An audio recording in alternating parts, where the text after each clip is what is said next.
subscribe, like the video, and, if possible, join Patreon. But if you don't have much money, you can support the channel by watching the novels on euroaudiobooks.com. Remember that you can participate in the polls so that your favorite novel gets published for free. Crescent Feather, Berry Blender, 12,600 magical coins. Equivalent to 1.26 billion belly. The 1,500 magical coins from the 3 parties for Moo Moo Milk. The original 100 magical coins. The 1,000 magical coins earned from recruiting Robin, and the 10,000 magical coins from Saru for Guillaume's egg purchase. This made up the current 12,600 magical coins. A fortune. End of chapter. I may have made a mistake in the money exchange ratio. Looks it's 100k, Berry 100 magical coins. 48. Chapter 48, 12,600 Poke coins. Not too much, not too little. With that amount, you can't buy top-level special abilities to directly enhance combat power. You could buy 12,600 bottles of Moo Moo Milk, sell each for 50k belly, and quintuple the investment, but currently, there aren't that many buyers. Unless you disregard the Pokemon's feelings and sell them all to the Whitebeard pirates or the Navy. Unfortunately, Dak refuses. In business, to gain some, you lose some heart. For his first venture into business, Dak isn't ready to give up that much conscience. He's not a qualified capitalist. As for purchasing a rare item for humans and reselling it at several times the price to those in need, like the Crescent Feather, Dak had considered this. Rare items can only be sold at face value or used as rewards for events. Please develop the Mystery Hatchery House steadily. The system dictates. So much for that idea. The system already has me using it, and now it wants me to stay grounded? Though the idea of reselling at a higher price was nixed by the system, Dak's mind began to churn with other plans. Hosting an event? When there are more Pokemon, host a Pokémon League with rare items for the winners, but an entry fee of 100k belly. That'd still turn a hefty profit. Sigh. The lack of trainers is a problem. We need to increase Pokemon awareness, but at this pace, Dak's gaze drifts to the somewhat desolate shop entrance. While not devoid of customers, about 70 to 80% who step in immediately step back out, intimidated by the shop's oppressive aura. This aura, terrifying to those with real power, is indispensable for dealings with top-tier maritime forces, ensuring they don't simply overpower the shop. For those without strength, well, they typically don't have money either. Hey Dak, why the long face? Share with us. Don't underestimate us. Bon Clay notices Dak's troubles and prompts a discussion. You said we're all partners and family from now on, didn't you? So why can't you share with us? Are we outsiders to you? Yeah, boss, I've got a fair bit of knowledge myself. Might be able to help out. Robin, while perusing a Pokemon guidebook and massaging Miltank, doesn't miss the exchange. Her combat skills might be her weakest link, as depicted in the original story, where she demonstrated proficiency in archaeology, dissection, labor, socializing, analysis, gaming, drawing, dancing, among other skills, all at commendable levels. It's just that our shop's growth has been too slow. How can we attract more customers to our Mystery Hatchery House and encourage them to spend? Dak decides to voice his concerns, hoping Bon Clay and Robin might offer some useful insights. After exchanging glances, Bon Clay speaks up first. Getting here is quite challenging for outsiders. Maybe opening some branches outside would be better, but safety is a concern. Bon Clay makes the first suggestion, also mentioning Dak's shadow Pokemon, Darkrai. It's best if Darkrai stays by your side, especially since you'll be traveling to record coordinates. But apart from Darkrai, we 3 are too weak to even consider opening branches on the Grand Line. It's an undeniable truth. While invincible within the Mystery Hatchery House, without Darkray's company, they're significantly weaker. At most, we could be considered first-rate in the 4 Cs, but certainly not the top. Robin adds her thoughts. Even if we did open branches, I doubt we'd see much customer traffic. After all, most people have no idea what Pokemon are. I believe promotion is key. If you need, I could help you contact the newspaper. Dak ponders their suggestions. Opening branches poses a staffing issue, especially lacking strong personnel. Advertising has its pros and cons. While it would bring Pokemon's defensive capabilities to the general public's attention, acceptance might be hard to achieve. Fear and resistance towards Pokemon's powers are inevitable stages, akin to the ancient age in the Pokemon world. Perhaps people here might be more receptive, given the existence of devil fruits and the myriad of creatures on the Grand Line. Compared to those, Pokemon are relatively adorable and can protect lives. Moreover, compared to witnessing pirates annihilating one's companions and family, are Pokemon really harder to accept? Mulling over this, Dak nods, considering the idea feasible. However, he also thinks of the world government, pirates, and the underworld forces, all of whom would likely take an interest in Pokemon. Such ambition-driven groups would undoubtedly be more keen on this power, leading to a whole host of problems. Robin, contact the newspaper. Deciding not to be deterred by potential troubles, Dak believes it's all part of the Mystery Hatchery House's growth process. Similar to writing a novel, as a book gains readership, it attracts all sorts of people, including critics and nitpickers. This indicates the book's popularity. Even if it faces initial criticism, enduring this phase can solidify its status as a timeless masterpiece, with former critics turning into loyal fans. Strength. Returning to his bedroom, Dak acknowledges his need for more power. This strength is best if it's his own or, at least, belongs to the Mystery Hatchery House. Whether it's for managing branches or dealing with potential troublemakers, sufficient power is necessary to maintain order. With not enough Pokecoins for a direct increase in power, Dak decides to gamble. He allocates 1,000 Pokecoins for 10 consecutive draws, keeping 11,600 Pokecoins in reserve. If the gamble pays off, he plans to purchase a high-level Pokemon from the Pokemart for branch security. Without further ado, he initiates the 10 consecutive draws. Congratulations on obtaining 200k Belly Observation Hockey X, 1 Berry Gift Pack X, 1 Pokemon Purchase 90% off Coupon X1. Dak's heart skips a beat, fearing the system might drain his savings with the discount coupon, only to follow with worthless draws. Armament Hockey LV plus 100k. Belly, I knew it, you damn. Sceptile LV .100. I admit I might have spoken too loudly. I apologize for doubting your intentions, system. I was indeed at fault. End of chapter 49. Chapter 49. What does it mean to be a lucky emperor? Do you understand the value of being a lucky emperor? Forget it. It's hard to explain to those who aren't. This time, Dak was hit with 2 huge surprises in his 10 consecutive draws. Among these surprises, even the upgrades to Armament Hockey and the acquisition of Observation Hockey paled in comparison.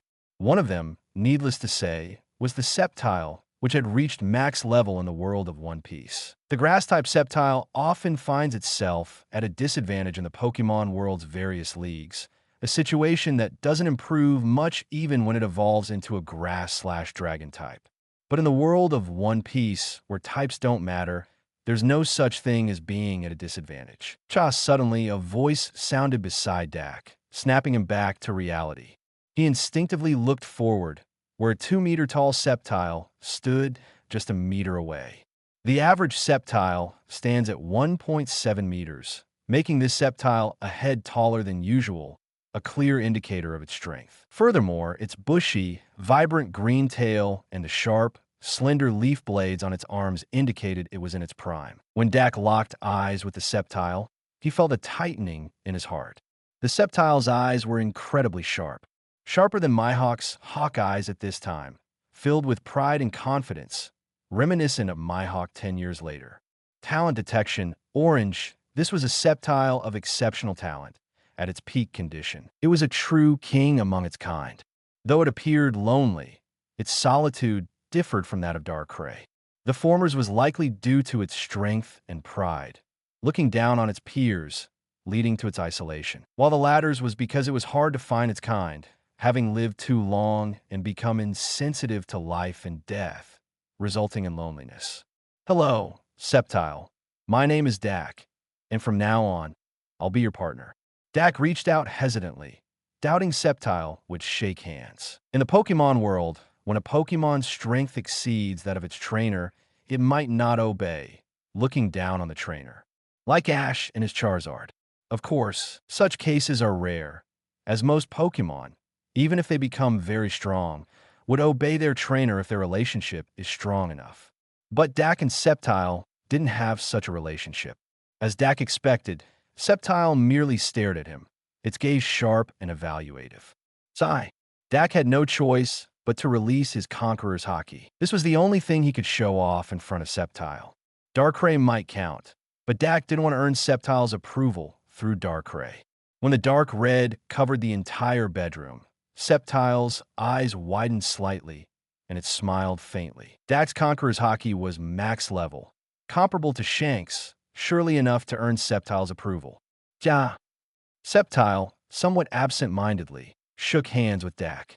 It seemed to think Dak was still weak, but saw potential in him, deeming him worthy as a companion. Sceptile was willing to fight for Dak, but not ready to take orders from him yet. Dak sighed in relief, seeing Sceptile had accepted him. Sceptile's character wasn't bad. It just had high standards for its companions. Darkrai, come out and greet Sceptile. Dak then pulled Darkrai from his shadow to introduce it to Sceptile. When Darkrai floated in front of Sceptile, the air seemed to crackle with tension. Dak wasn't sure if it was just his imagination, but it reminded him of the standoff between Ash's Sceptile and Paul at the Sinnoh League. Darkrai scratched its head awkwardly, sensing Sceptile's fighting spirit, but not keen on battling. Otherwise, with its golden talent, it wouldn't be this weak. Ja. Sceptile, noticing Darkrai's reluctance, seemed a bit less enthusiastic but still greeted Darkrai, showing respect, albeit with a clear sense of superiority. Unless Darkrai proved itself in battle, Sceptile would continue to see itself as stronger. Sceptile, let's go meet the other partners. After the greeting, Dak invited Sceptile to join the others outside. Sceptile agreed, hoping to find worthy opponents, but was destined for disappointment. Upon seeing the Pokémon kids causing a racket around him, Sceptile was overwhelmed. Why were these kids so noisy? Sceptile flicked its tail, accidentally knocking a Growlithe to the ground, then crossed its arms, looking down on the group from a distance. Despite its seemingly rude behavior, Sceptile wasn't really using much force. It wasn't the type to bully the weak. The little ones were initially welcoming, but Sceptile's cold gaze scared them off, keeping their distance. However, not all were intimidated. Growlithe, unaware of Sceptile's reluctance, continued to pester it, licking the round jewels on its back. Scraggy and Poniard, too, fearlessly locked gazes with Sceptile. Sceptile pushed Growlithe away, acknowledging Scraggy and Poniard with approval before leaping onto a tree to nap alone, clearly uninterested in the others. Besides Dak and Darkrai, the mystery Hatchery House had no one else Sceptile deemed worthy of recognition. Dak's Conqueror's Haki and the system's affinity probably played a role in earning some approval from Sceptile. Below the tree, Growlithe was still contemplating how to climb up and play with Sceptile. Dak, what's with that guy? Boss, what Pokemon is that? I'll look it up in the Pokédex. Bon Clay and Robin asked in succession. That's Sceptile, our new partner. You've seen his personality. He prefers not to associate with the weaker ones. But he's not a bad kid. Just let him be. He's always been like that. Dak explained briefly. He didn't plan to force Sceptile to make friends. Each Pokemon has its own way of living, and they shouldn't be forced to change. End of Chapter 50. Chapter 50, another great item, of course, is the Pokemon Purchase Discount Coupon X1. There's no need for further explanation about what this is. It simply means getting a discount on Pokemon purchases in the Mystery Mall. Dak could now buy max-level Pokemon worth 100,000 Mystery Coins. 90% discount. However, most of these Pokemon are of lower talent, meaning their progression is very slow. And even though they're max level, they're also in the twilight years of their life. While still strong, their strength is limited, lacking unique abilities like Darkrai's Dark Void.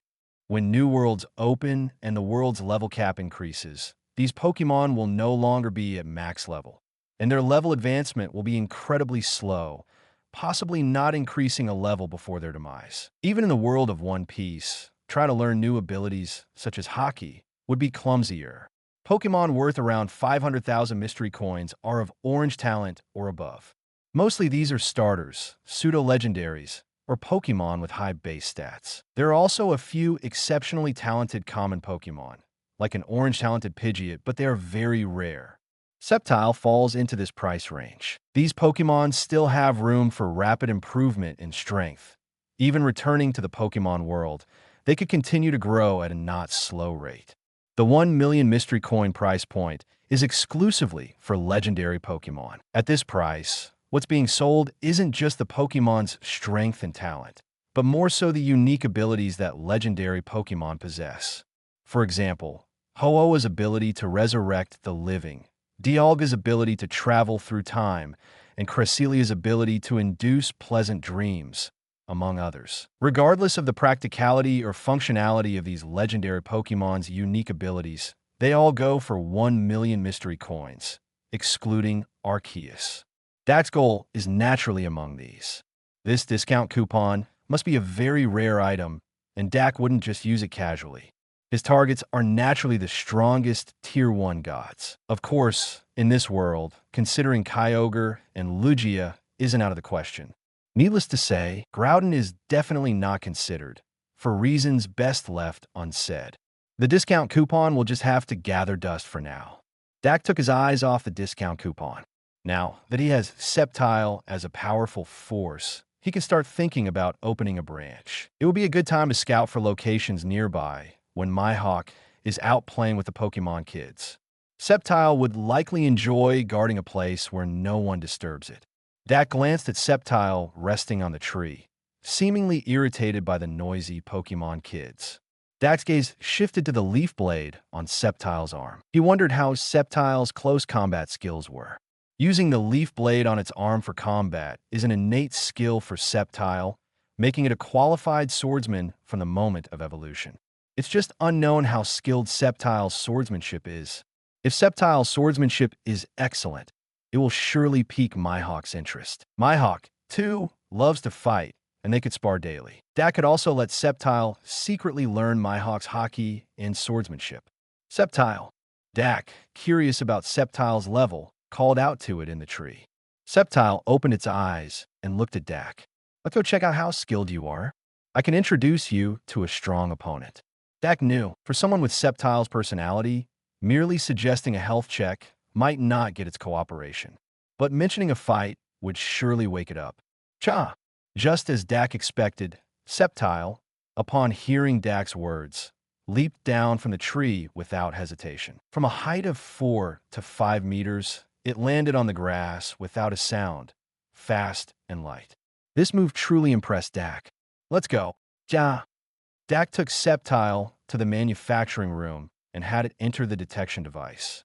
About 30 seconds later, Sceptile's physical values were displayed. Sceptile, type, grass, ability, unburdened talent, orange height, 2.0 meters, weight, 80 kilograms, age, 225, level, LV.90, skills, dual chop, leaf blade, fury cutter, X scissor, solar blade, cross poison, swords dance.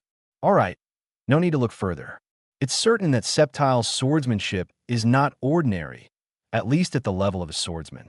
Dak only needed a glance at Sceptile's skill set to get an idea. His battle-loving Sceptile seems to enjoy head-on fights, using the leaf blade on its arms and the tail behind it for most skills. If including the tail, it could be considered a 3-sword style. As for the age of 225 years, it might sound a lot, but except for bug types, most Pokemon live much longer than humans, especially ghost and psychic types. Grass types also tend to live long. A Venusaur of the same level can easily live for 1,000 years, and Torterra even more so. Basically, any Pokemon with turtle in its name tends to have a long lifespan. Sceptile's lifespan is relatively short among grass types. This age is just about its prime, similar to a human in their 30s. Looking at the level, Sceptile's real level is a full LV.90, 5 levels higher than Darkrai. As for who is stronger, that's hard to say. The level of legendary Pokemon, even if the same as that of ordinary Pokemon, represents a big difference. Could a max-level Caterpie fight a max-level Rayquaza? Dak is now somewhat unsure of the relationship between the real level and the pirate level. Darkrai is considered max level in the One Piece world mainly because of its unique ability, Dark Void. Without this skill, would Darkrai still be max level in One Piece?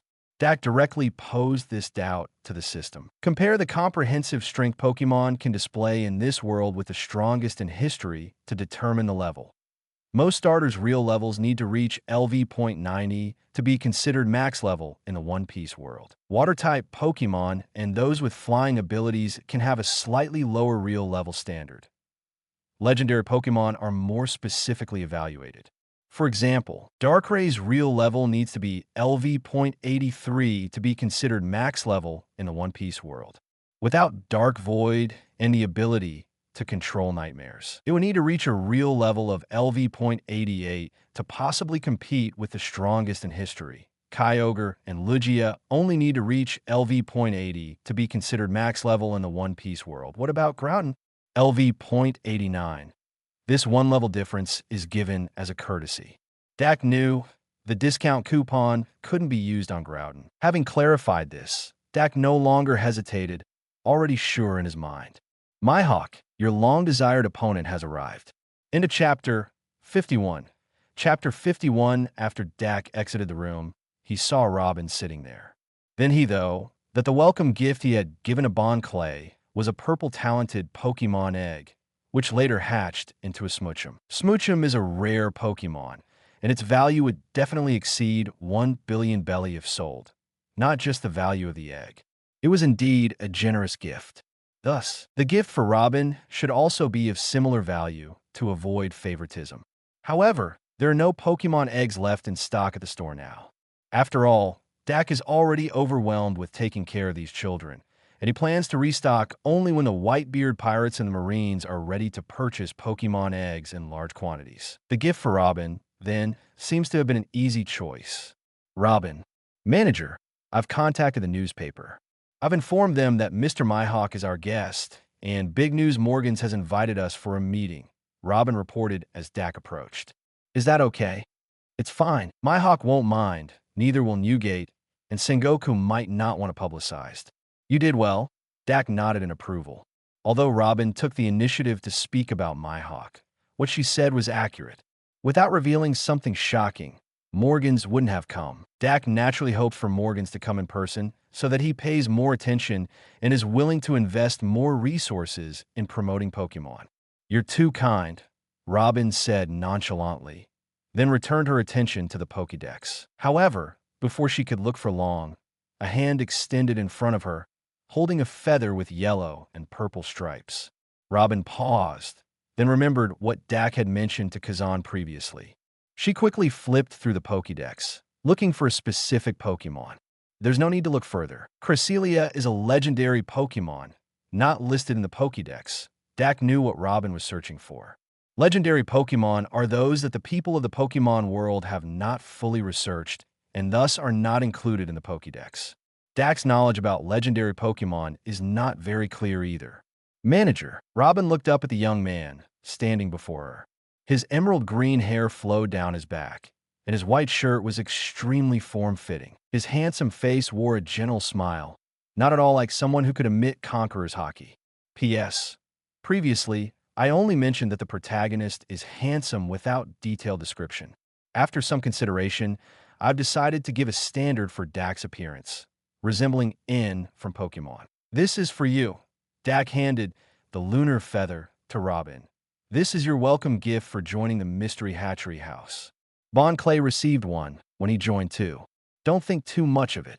Thank you, manager. Robin carefully accepted the feather, her heartbeat slightly quickening. This wasn't because she was moved by Dak, but because she knew the feather's purpose and value and was excited about the possibility of meeting someone she longed to see.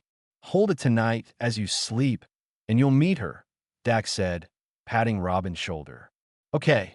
Robin nodded firmly, her eyes moistening as she looked at the feather. It felt like it had been a long time since someone had treated her so gently.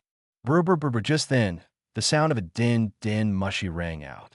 Robin quickly pulled out the snail phone from her pocket and answered. The caller seemed to say just one sentence before hanging up. Morgans. Robin immediately switched back to her professional demeanor, informing Dak of the caller's identity. Now, at Water 7 in the first half of the Grand Line. All right, I'll go. Dak nodded, stretching. Manager, do you need me to come with you? No need. With Darkrai and Sceptile with me. Even if the whole world government comes after me, I can still escape. Dak casually shook his head. Below the rank of Marine Admiral, no one can withstand his Conqueror's hockey. Not to mention he has max-level Darkrai and Sceptile by his side. He's not worried at all. Although Morgans is one of the kings of the underworld, his own strength is weak. Please be careful. Water 7 has been experiencing frequent storms lately. The sea god Aqua Laguna might be coming. Finish the talk and return to the shop as soon as possible, Robin advised. Not forcefully, but she wouldn't stop Dak from making his own choices. No matter how outrageous those choices might be, she would accompany him because they are partners. Don't worry. Oh, Robin, Dak said, about to leave with Sceptile. Manager, from now on, call me Dak. Water 7. This island is famous worldwide because it gathers the highest and most shipwrights. The Pluton was constructed here 800 years ago. The shipwright of Pirate King Joel D. Roger, a fishman named Tom, is currently on this island. His apprentices, who will be famous in the future as Frankie and Iceberg, are working hard on the sea train, though Frankie is still known as Cutty Flam at this time. The outskirts of Water 7. Due to the imminent arrival of the sea god, almost everyone has fled to the inner city, leaving the outer city deserted. In an underground bar, Morgans rested his chin on one hand and tapped the wooden table with the other, making a thumping sound. If not for Hawkeye's Dracula Mihawk's high reputation in recent years, he wouldn't have bothered coming. Pokémon? He had never heard of them. To claim they possess natural abilities akin to those of devil fruit users is absurd. If the other party dares to deceive him and waste his time, Morgans is determined to make them feel the wrath of the Underworld King. Creak.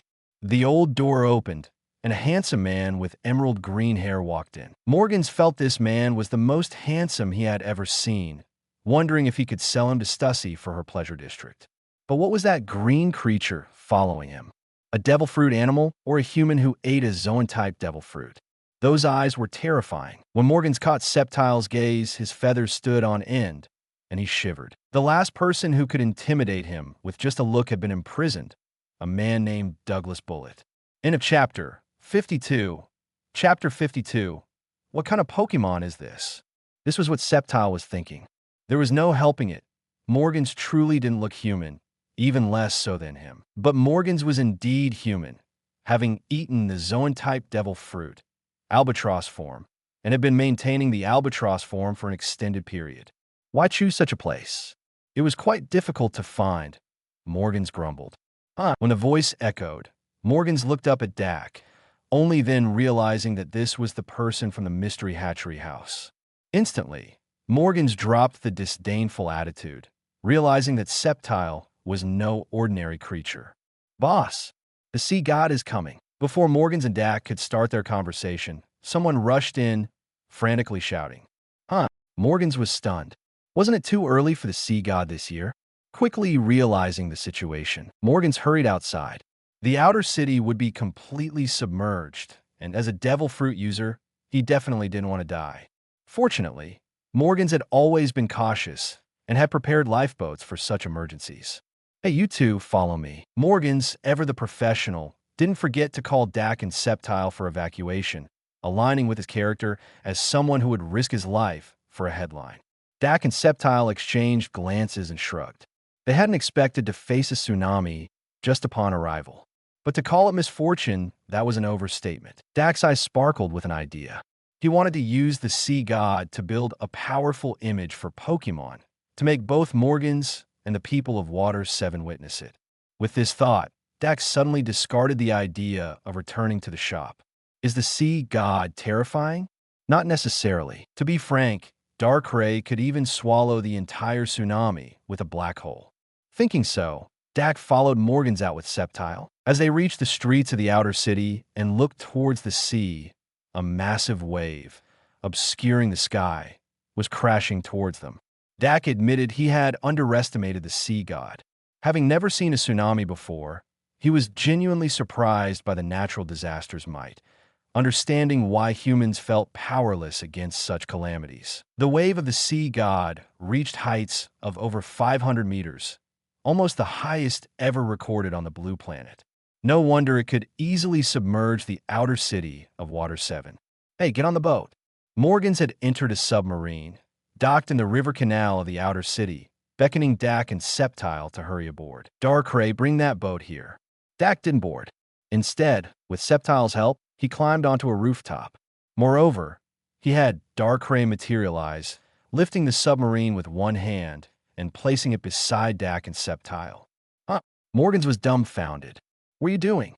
He stuck his head out, staring at the two peculiar creatures beside Dak. Suddenly, Morgans had an epiphany and jumped out of the submarine, taking out his camera to photograph Dak and his companions. He knew what he was doing and the risks involved, but he smelled a big scoop. That guy floating midair, lifting the submarine, made Morgans realize this group was extraordinary. The mystery Hatchery House, huh? Another formidable force emerges at sea, confirming the stories about Hawkeye were true. While Morgans pondered, he didn't miss glancing at the approaching giant wave, his legs trembling uncontrollably. Despite being an albatross, he couldn't fly. But no matter, he planned to jump into the submarine and hide if these guys didn't act when the sea god was 50 meters away. Dak looked back. On the inner city walls of Water 7, many people had noticed the situation here, with more and more gathering to watch the spectacle. Most appeared worried, seemingly honest civilians, while those delighting in the chaos were likely pirates and thugs. Dak could even see some taking advantage of the chaos to rob the ordinary people, with no sight of the world government or Marines. The world government probably didn't want to intervene, while the Marines were likely evacuating civilians, not noticing the theft. In such times, Dak thought, if those civilians had Pokémon by their sides, would those villains dare to be so brazen? About time. Dak didn't have the luxury to ponder the future. The towering wave was now just 100 meters away from the coastline of the outer city. Morgans had already climbed atop the lifeboat, 1 foot inside the cabin. Sceptile, I haven't seen your strength yet. Dak looked at the calm Sceptile beside him, smiling without a hint of nervousness. Cha! Sceptile slightly raised its head, its confidence apparent. He took a few steps forward, sizing up the gigantic tsunami. Indeed, it was massive, but he had faced tsunamis stirred by Kyogre in the Pokémon world before. Compared to that, this was merely a baby. Swoosh! Sceptile suddenly turned around, flicking its lush, powerful tail towards the tsunami. One of the grass type's ultimate moves, Leaf Storm. Boom! A green tornado, equally tall, suddenly rose from the sea. The green energy formed a tornado on the sea, wrapping endless green leaves around the sea god, effortlessly tearing it apart. Countless seawaters were pulled into the clouds by the green tornado, with leaves falling from the sky, covering half of Water 7 in a green blanket. The gloomy sky was now showering with wet leaves. Everyone dumbly looked up at the falling green leaves. Only Morgans kept snapping photos with his camera, both shocked and driven by professional instinct. This was Pokémon's first grand public performance in this world, akin to a magical show by 4 sprites. This was Pokémon's little greeting to the world, a minor shock. Amazing Sceptile. Dak generously praised Sceptile's strength. Sceptile proudly raised its head, closing its eyes, crossing its arms over its chest, a slight smile on its lips. Mission complete, flawless. End of Chapter 53. Chapter 53. The next day, the elderly gentleman who had purchased a white talented egg indeed arrived. Under the witness of everyone, a somewhat timid Oddish hatched from the green egg. Shy from birth, it hid behind the old man's legs, not coming out. The old man seemed very fond of it, treating it as his own grandson. Dak shared some tips about Oddish's habits with the old man before sending him back home. It was a small interlude. A week quietly passed, and the latest edition of a newspaper flew across the world. Deep in the New World, aboard the Moby Dick, Newgate was as relaxed as ever, sitting at the prow of the ship. However, his attention was no longer solely on his foolish sons, but on his beard. On that large, curved white beard hung a pink, oval creature, clutching the beard and flapping about, causing Newgate to sweat profusely. Little Luck Egg was quite the handful. Sometimes, waking up in the middle of the night to find its pebble gone would lead to ear-shattering cries, loud enough to penetrate walls. Imagine thousands of pirates turning on lights and searching the floor for a stone in the middle of the night. But the stone was nowhere to be found, so they had to get another from Blenheim. Over the week, Blenheim lost 18 precious stones. There was no choice. The weather in the New World was bizarre, with frequent thunderstorms and large waves that could tilt the ship. Little Luck Egg, with its short legs and propensity for falling, often dropped its stone into the sea, and it would dive after the stone, leading to a bunch of people jumping in after her, sometimes even devil fruit users adding to the chaos in their rush. In the end, they always got another stone from Blenheim. In short, with Little Luck Egg around, life for the Whitebeard pirates took on a different flavor, but no one complained. Instead, it added a dash of vitality to this group of old-timers. Hey, old man, something interesting happened at sea. Marco suddenly flew down from the crow's nest, holding a newspaper. Marco. Seeing Marco, Little Luck Egg immediately stretched out her tiny arms for a hug. Little Luck Egg got along best with Marco, as he always cleaned up her messes. Marco was the only member of the Whitebeard pirates whom Little Luck Egg would lend her pebbles to, though they had to be returned, or she would cry. It was just a temporary gift for a hug. What's up? Newgate deftly caught the falling Little Luck Egg, then turned to Marco. The existence of Pokémon has been discovered. It seems a very remarkable Pokémon appeared at the Mystery Hatchery House. I wonder where Dak got them from. Marco spread the newspaper out for Newgate to see a photo. It was a strange, upright green creature with an exaggeratedly long tail, like a small tree. Don't you remember? The Mystery Hatchery House claims to connect to other worlds. Though the manager said only people from our world can enter, he never mentioned he couldn't go to other worlds. Perhaps those came from another world, Satch speculated. Grrrr, Pokémon couldn't possibly remain unnoticed. I knew from the first time I met Dak he would do something big. Newgate chuckled, not surprised by the news. He just didn't expect it to happen so quickly. Pokémon were destined to cause a stir in this world. It might not be huge, but people would take notice. Marineford. At the Marine base, Sengoku looked at the newspaper on his desk, his expression dark. He had hoped Pokémon wouldn't be exposed so soon, planning to use their power to form a special secret squad. But he knew Dak, as a businessman, wouldn't just sit by and watch his shop be ignored. Now, the power of Pokémon was revealed to the world for the first time. Surely, some organizations would want to contact this power, depending on how many believe it all. How are Crane, Gion, and Buniri doing?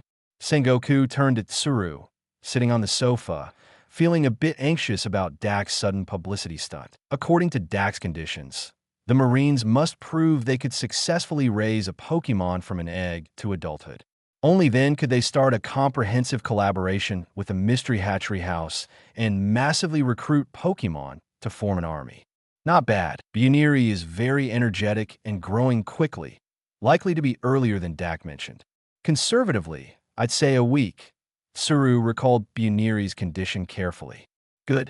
Take 10 people from the logistics and research departments to form a team specifically for Pokémon service. When Dak brings those Pokémon in a few days, I'll try to hire him as a technical advisor for a while. Sengoku nodded, his gaze firm. Dak could never have imagined his publicity plan would solidify Sengoku's idea of forming a Pokémon squad and accelerate the process. Sengoku, this Pokémon is obviously grass type, Tsuru noted. Indeed, but does that make a difference? Types. You don't actually believe what Dak said about types being irrelevant now, do you? Tsuru cut him off. Tsuru and Sengoku saw things differently. Sengoku had to oversee all marine activities, constantly dealing with various matters and the world government, hardly having time to consider Pokémon intricacies. But Tsuru was different, her mission always being to capture Corazon Don Quixote Doflamingo. With no Doflamingo intelligence, she had plenty of time to think about Pokémon. What do you mean? Sengoku furrowed his brows at Tsuru. Remember what we saw at the Mystery Hatchery House? Those water-type Pokémon in the water and the flying-type Pokémon that could take to the skies. Have you forgotten what it means to be able to fly and battle at sea in this world? Tsuru's words made Sengoku realize the significance. In a world where most lack the means to fly and where ability users roam the Grand Line, having the ability to fly or fight at sea was terrifying. Dak said there are 18 types in total. How do you know some of the types we haven't heard of won't have their own unique characteristics, like that Darkrai? Tsuru's gaze was profound. She felt she had uncovered everything. The idea that types aren't important is utterly wrong. It's crucial. You're right, Sengoku nodded, reassessing Pokemon types. Pick another 10 from logistics to study types. End of chapter 54. Chapter 54, even Mihawk is interested now. Somewhere in the first half of the Grand Line, a man with red hair and a missing left arm excitedly held a newspaper, his face unable to hide a smile. This was the captain of the Red Hair Pirates, Red-Haired Shanks. It does seem like something he would do, doesn't it? Ben Beckman, casually smoking a cigar, commented, "Ever since you lost your arm, he's been looking for fun across the seas. If what's in this photo is real, then these creatures called Pokemon are quite remarkable," Lucky Roo added while munching on a chicken leg. They had visited Water 7 and seen the sea god Aqua Laguna themselves. It was a disaster not just anyone could handle. Only a top-tier force at sea could manage a tsunami hundreds of meters high. Indeed, it is said that even ordinary people can become companions of Pokemon, assuming the responsibility of caring for and training them. This profession is called trainer. In the New World, on the island of Baltigo, Dragon, we must harness this power. A man with a purple afro spoke to the man beside him. Ivan, I know, but we must first verify the accuracy of this information. Morgan's hardly spreads false news. This photo must be real. Still, we must be cautious. We cannot afford a single misstep. Dragon was careful, fully aware of the gravity of their cause. Karasu, I need you to look into this. Dragon turned to a figure behind him, clad in a fluffy black feather coat, a metal beak mask covering his face, with two crows circling around.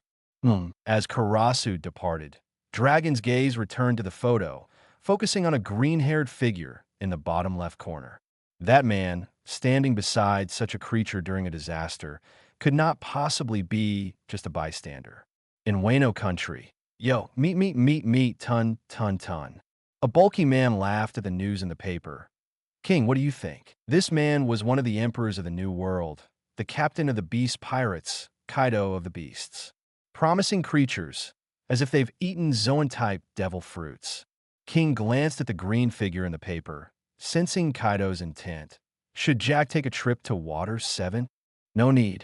Right now, Water 7 must be bustling. The Marines and the world government surely won't be absent. Kaido's fierce gaze revealed no urgency. There were still unresolved matters in Wano, leaving no manpower to spare for overseas affairs. What's as will come to him eventually. We'll just take it all later. Sabaody Archipelago. In this hub of traders and underworld dealers from across the Grand Line, the existence of Pokemon caused quite a stir. Many set their sights on Pokemon, planning to buy eggs in bulk and sell them at higher prices. Ambitious figures began plotting to carve out a domain in the underworld with this power. For a time, interest was high, but no one made a move. First, no one knew where to find the mystery Hatchery House. Second, no one could confirm the potential and value of Pokemon. The credibility of Morgan's report was high, but some speculated it was part of a grand scheme. As the Whitebeard pirates had initially thought, if Pokemon held such potential, why would the mystery Hatchery House, wielding this power, not seek to dominate the world but sell it instead? No ghost believed that, but believing in ghosts would be the real folly. Most adopted a wait-and-see approach, with all sorts of talk in the underworld. Mihawk was continually brought up in discussions due to this event. Island number 13, Shaki's Ripoff Bar. Amazing to think such powerful creatures quietly emerged at sea. I hadn't received any intel on this. Shaki, resting her chin on one hand and tapping the newspaper with the other, mused. Once the former Empress of Amazon Lily and captain of the Kuja Pirates, Shaki was involved in the slave liberation incident of 1507, alongside Rayleigh and Gold. Roger, helping the Boa sisters escape from Mariewa. Now, as the largest information broker of Sabati Archipelago, Shaki was surprised by the mystery Hatchery House and Pokémon, completely unknown to her until now. The world government must be sweating, Rayleigh commented leisurely from the bar. Seeing the Pokémon details in the paper, Rayleigh foresaw the world government's actions. Indeed, they won't allow ordinary citizens to have such power, Shaki smiled, almost seeing the reaction of the five elders. Sweating bullets, world government, as Shaki and Rayleigh guessed. Atop the red line in Mariewa, five elders gathered around a table, a din mushy in the midst of a call on the table. Sengoku, do you know about the mystery Hatchery House? What hatchery? The mystery Hatchery House. Mystery what? The mystery Hatchery House. What mystery house? Get lost. The call ended, and the elder who had been talking to Sengoku, visibly enraged and red-faced, obviously fumed. This fool, becoming more useless by the day. Rather, becoming more disobedient. The elder beside him sipped tea calmly. Can't you see he's feigning ignorance? The world government doesn't need a marine admiral who won't listen. The current global situation allows no change.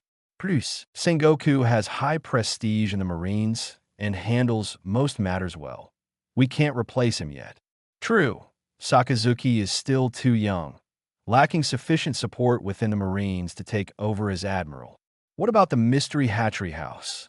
The elders began discussing, as they had always done, the usual approach: persuade them towards the path of justice, making Pokémon our exclusive force. And if they refuse, label them as criminals and place bounties. End of chapter 55. Chapter 55. Pokémon have become a topic of wide discussion across the seas, yet the mystery Hatchery House has not made any further moves. Dak plans to let the world react for a few more days, allowing the news to ferment while he scouts for branch locations. More importantly, he intends to take the Pokémon babies out to see the world, so they don't think the small shop is all there is. This main quest has been delayed for quite some time. At this moment, inside the mystery Hatchery House, the semi-grown Pokémon are lined up on the lawn, looking up at Dak as he speaks. Everyone heard what I said, right? You must behave, listen to adults, don't wander off, stay within my sight, and don't accept food from strangers. Otherwise, bad guys might take you away. Dak sternly stands before the Pokémon, warning the little ones. Bon Clay and Darkrai, standing by his side, nod in agreement. For them, these little ones are indeed a headache, even for Darkrai, the god of nightmare, who finds it hard to manage such mischief. Robin, however, smiles confidently. For someone as cunning as her, managing naughty kids is easy compared to her previous missions. Plus, her flower fruit abilities allow her to gather all the babies back at once, a recognized divine skill in the mystery Hatchery House. As for Sceptile, Dak hadn't expected him to babysit. For Sceptile, guarding a bunch of noisy kids is already a lot to ask. The first stop is Sphinx, Newgate's homeland, an island as peaceful as a paradise, its main feature being a large valley filled with grasslands and a sizable village. After the remnants of the Whitebeard pirates and the Blackbeard pirates clashed, Marco came here to guard against attacks from the so-called Whitebeard 2, but he never expected Whitebeard 2 would not only refrain from attacking the village, but also stop the Marines, leading to his capture. Those events are too distant for Dak to ponder now. With history possibly altered, whether the Summit War and subsequent events will occur is uncertain. Leading the group, Dak is at the forefront, with Darkrai hiding in his shadow. Following him are over a dozen Pokémon babies still smelling of milk, with Robin keeping an eye on every one of them from the rear to prevent any mischief or wandering off. Sceptile and Bon Clay flank the babies, ensuring their safety. Bon Clay also carries a large glass tank containing Magikarp and Phoeba. With such a formation, Dak leads everyone out of the shop. Reappearing on the deck of the Moby Dick, now docked at Sphinx, the Whitebeard pirates are seen transporting supplies to the village within the valley. Being a remote island near the Calm Belt, it has almost no contact with the outside world and relies on the Whitebeard pirates for supplies. Yo, Dak, seems like you're living well these days, Newgate's voice greets him, seemingly having waited for some time.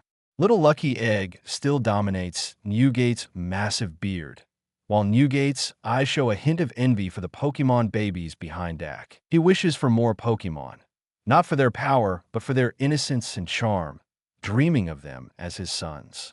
It's because I got a great employee to help with the workload.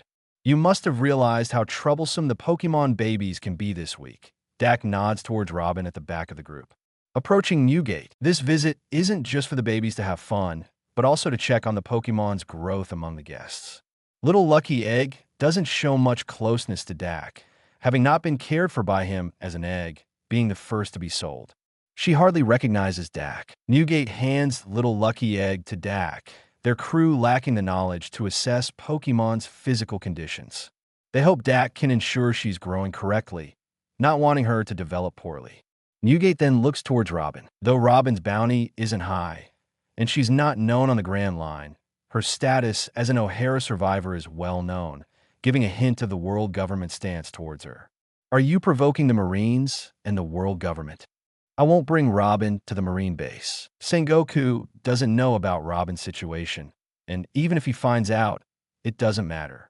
As for the world government, Dak chuckles, eliciting a deeper look from Newgate, who senses something significant in that laughter. The conversation ends there, with both understanding the unspoken implications. Happy, Little Lucky Egg, held by Dak, starts to struggle. But Dak, applying pressure to certain spots, quickly soothes her, making her comfortable and relaxed. Dak's daily study of Breeder, from novice to master, allows him to practice on the shop's Pokémon, advancing his breeding skills to LV.3, easily managing Little Lucky Egg. Oh, she's growing exceptionally well. How did you manage it? After examining Little Lucky Egg and noting her rapid, healthy growth, Dak is impressed. That must be Satch's research. Research?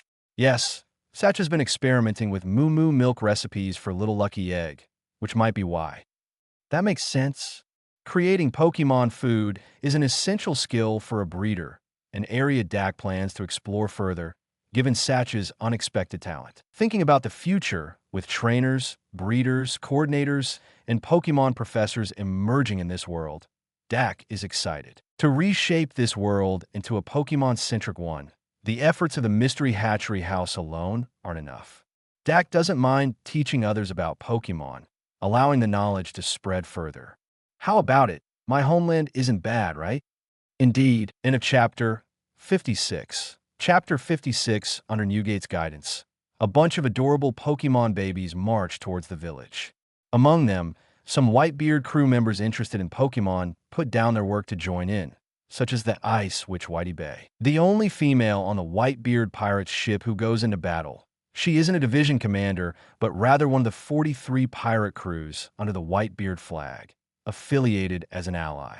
As someone from Newgate's era, Whitebeard isn't young, but she still retains her charm. Dressed in a pirate hat, wielding a plain rapier, and donning a blue and white striped shirt that extends to her thighs covered by a blue cape. With her lower attire uncertain beyond the black stockings and ice blue high heels she wears, Dak sees Whitebeard as a confident individual.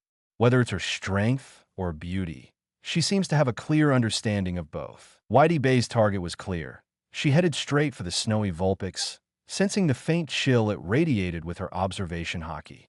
Dak didn't stop Whitebeard from interacting with Vulpix, thinking if they hit it off, Whitebeard might become Vulpix's trainer. Dak thinks they're quite compatible, both having ice attributes, though he's not entirely sure what Whitebeard's ice ability entails. Along the way, the little ones seem to cluster together due to the crowd, staying close behind Dak. Perhaps intimidated by the varied and fierce-looking members of the Whitebeard crew, the Pokémon babies were a bit scared. Of course, not all Pokémon felt this way. Dak had a hold on a Growlithe's ear to prevent it from running off. Rockruff proudly strode forward, looking every bit the noble little wolf it is. Scraggy looked ready to battle anyone who locked eyes with it. However, these were exceptions. Most of the Pokémon babies behaved on their first outing, their eyes filled with curiosity about the outside world. They looked at the green grass and vast skies, feeling a longing for the world they were just beginning to understand. Village children, already familiar with the Whitebeard crew, quickly turned their attention to the Pokémon. They eagerly wanted to play with the cute Pokémon babies, who were just as keen to interact with the kids. Most Pokémon naturally like children, a trait inherent to them. Go on and play, but don't stray too far, especially you Growlithe. Dak turned and instructed the Pokémon like a kindergarten teacher, gesturing for them to have some free time while signaling Bon Clay, Robin, and the others to keep an eye on them. While the Pokémon wouldn't encounter any villains on this island dominated by the Whitebeard crew, Dak still worried about the naive little creatures getting into trouble, like eating brightly colored mushrooms and poisoning themselves, something he could totally see Growlithe doing. Grow. Ignoring Dak's specific warning, Growlithe dashed off, running wild across the vast grasslands. The other Pokémon, seeing Growlithe having fun, gradually ventured further but stayed within sight of Dak and the group. The village kids and some Whitebeard crew members followed their favorite Pokémon, curious about what interesting actions these magical little beings would take. Sighing, Dak watched the Pokémon babies scatter, not feeling too sentimental. As the kids grow and start exploring the world, discovering new things, it's natural for Dak to worry. Pokémon are simply too innocent. The people of the pirate world differ from those in the Pokémon world, where most are good-natured, and even the villains rarely harm Pokémon. T/N. Someone didn't read the manga. This world is different. Shaking his head, Dak thought, you can't always keep Pokémon confined to the shop. They need to see the world. In a field near the village, a snowy Vulpix hops in, sniffing at the crops, curious about the yellow-flowered plants. Just as Vulpix is about to taste it, Whitey Bay intervenes. You shouldn't bite into the hard work of the uncles here. Whitey Bay, despite her age and mature beauty, speaks with a slightly cold tone, resembling a young girl's voice. Picking up Vulpix, she looks into its eyes as it sprays a fine snow stream at her in protest. Whitey Bay, amused and unfazed, enjoys the cooling sensation, finding a reason for her fondness for the little Vulpix. They both share an affinity for ice. Despite Vulpix's continued struggles and calls for its siblings, Whitey Bay easily cleans off the mud with a wave of her chilly, moist hand, leaving a strong impression on the little Pokémon. All right, clean now. Go play, says Whitey Bay, placing Vulpix on the grass, where it hesitates before looking back at her, asking for companionship. Meow, do you want me to play with you? Meow. End of chapter 57. Chapter 57, when lunchtime arrived, Robin dragged all the Pokémon back one by one. Dragging Growlithe was the most troublesome. Robin actually had to use her 32 Fleur to catch him, and this little pup was quite good at dodging, sparring with Robin for several minutes. It was the first time Dax saw Robin in such a disheveled state, watching from the side with great amusement. Then, Robin pinched his waist. It's terrifying, being pinched in the waist by a pair of hands that suddenly appear from a distance of more than 10 meters. All right, everyone, eat your meals obediently. Dak rubbed his waist, sat down, and then started instructing the Pokémon next to him. Many villagers and members of the Whitebeard pirates spontaneously came to this area to cook and eat, making it seem like a large-scale picnic, almost making Dak forget that this was the dangerous world of pirates.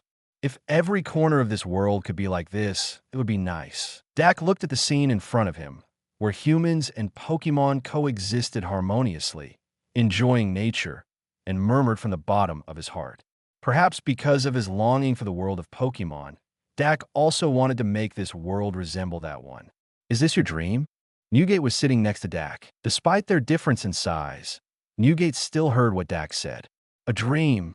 No, it's a goal. Dak hesitated for a moment, then affirmed his thoughts. Is that so? That's very difficult. Newgate paused in his eating, looking into Dak's eyes without seeing any jest. But how could Newgate, who has lived through the old era, not know the difficulty of such a thing? As long as there are people in this world, it will never become that wonderful. That's not wrong. Even the world of Pokémon has its dark presences, just less so. It's not as difficult as you think. Dak knew what the mystery Hatchery House would face if it decided to take this path. Newgate knew as well, but what Newgate didn't know was what the mystery Hatchery House had. Well, I wish you success then. Newgate shook his head, not saying much more. In his view, Such things are too difficult, practically impossible. The mystery Hatchery House might manage, but it would be very hard. Bon Clay, Robin, Darkrai, and Sceptile were gathered around Dak, having heard his conversation with Newgate. They didn't speak, just pondering as they continued to eat. A quarter hour later, Dak had finished eating. Some of the little ones had gone to play after eating, while others were eating slowly. He looked at the Pokémon. Most were playing in groups of 3 or 2, but there were loners like 2. However, 2 Pokémon were different. One was a Alolan Vulpix, who no longer played with her best friend Eevee, but instead went to play with Vivi. Eevee seemed a bit sad, but that's okay. Her brother Eevee would always annoy her, leaving her no time to feel sad. The other was more surprising to Dak. Krabby. Yes, the very lazy one, who did nothing but eat and sleep all day. He was playing rock, paper, scissors with a sniffling little girl, having won 12 times already. The little girl wasn't bored by the wins, but Dak was. Krabby's look at the little girl was full of indulgence, as if looking at a little sister. What a domineering crab. You're just a week-old baby. Do you guys know what happened between Krabby and that little girl? Dak opened his mouth and then turned to ask Bon Clay and Robin. Earlier, that little girl fell into the lake, and then Krabby rescued her, Bon Clay explained, having kept an eye on the situation around them, which allowed him to witness what happened with Krabby. Oh, that child seems to have some issues, with a mental age lower than her physical one, often doing silly things. Newgate noticed the little girl Dak mentioned and explained her situation to him. I see. Dak nodded, having thought there might have been a more interesting story behind their interaction, only to find it was a simple act of heroism. Looking at the expressions on Alolan Vulpix and Krabby's faces, Dak pretty much had an idea. These 2 little ones had likely found their trainers. A while later, when everyone had finished eating, Dak called Alolan Vulpix and Krabby over. Do you want to leave with them? Dak pointed at Whitebeard and the little girl. Kra. Vol. Alolan Vulpix and Krabby's eyes suddenly widened, filled with disbelief. Ah, no, it's not about driving you away, but don't you want to see the world outside? Don't you want to explore beyond that small place? If you like them, you can stay by their side and let them become your partners and family. Dak waved his hands, hurriedly explaining before the 2 little ones could start crying. After a moment of silence from both Pokémon, contemplating Dak's words, Alolan Vulpix raised its head, looking at Dak. Vol. Yes, if you wish, you can always come back to the mystery Hatchery House to play. But by then, Eevee might not be here anymore. She might find her own partner and embark on adventures in this world. Dak understood Alolan Vulpix's concern and nodded in affirmation. Vol. Hearing Dak's words, Alolan Vulpix made up its mind to go with Whitebeard, expressing its fondness for her. Since it could always return home, there was nothing to hesitate about. All right, I'll speak to Newgate about this. Krabby, what about you? Do you want to stay by that little girl's side? Dak then turned his attention to Krabby, who looked over the grassy fields and then at the somewhat dazed little girl, ultimately deciding to stay. He was too worried about the little girl. Okay, leave it to me. Dak confirmed the little one's decisions and went to discuss the matter with Newgate alone. Newgate had no objections. He didn't plan to interfere in such matters, so he asked Whitebeard to come over and talk directly with Dak. As for the money to purchase Krabby, Newgate took care of it. Because of this, Dak didn't haggle over the price. 1 million belly, the price during the egg stage, without any additional charges. Since Krabby would be serving as a companion, there wasn't a need to consider too many factors. I knew it. Whitebeard swung her water blue hair with confidence upon understanding Alolan Vulpix's decision, showing a bit of self-assurance. She promptly paid for Alolan Vulpix herself. The pricing for Alolan Vulpix, considering its rarity, attributes, characteristics, personality, beauty, and potential as Alolan Ninetales in every aspect, was set at 35 million belly. This was more than 3 times the price during the egg stage, a very high price indeed. Whitebeard didn't flinch, paying immediately without delay, and so 3,600 magical coins were deposited. P.S. The pricing of these Pokemon babies is roughly estimated by me without going into too much detail. I'm not exactly a high-level gamer, so I don't delve deeply into the value of Pokemon in combat. End of Chapter 58. Chapter 58, when Eevee the sister of Alolan Vulpix, found out that Alolan Vulpix was leaving, she almost cried. However, she still wished Alolan Vulpix happiness in the future and asked her to often return to the mystery Hatchery House to play. The parting between the two little foxes moved some members of the Whitebeard pirates to tears. Dak saw a few people crying and was baffled himself. What's there to cry about?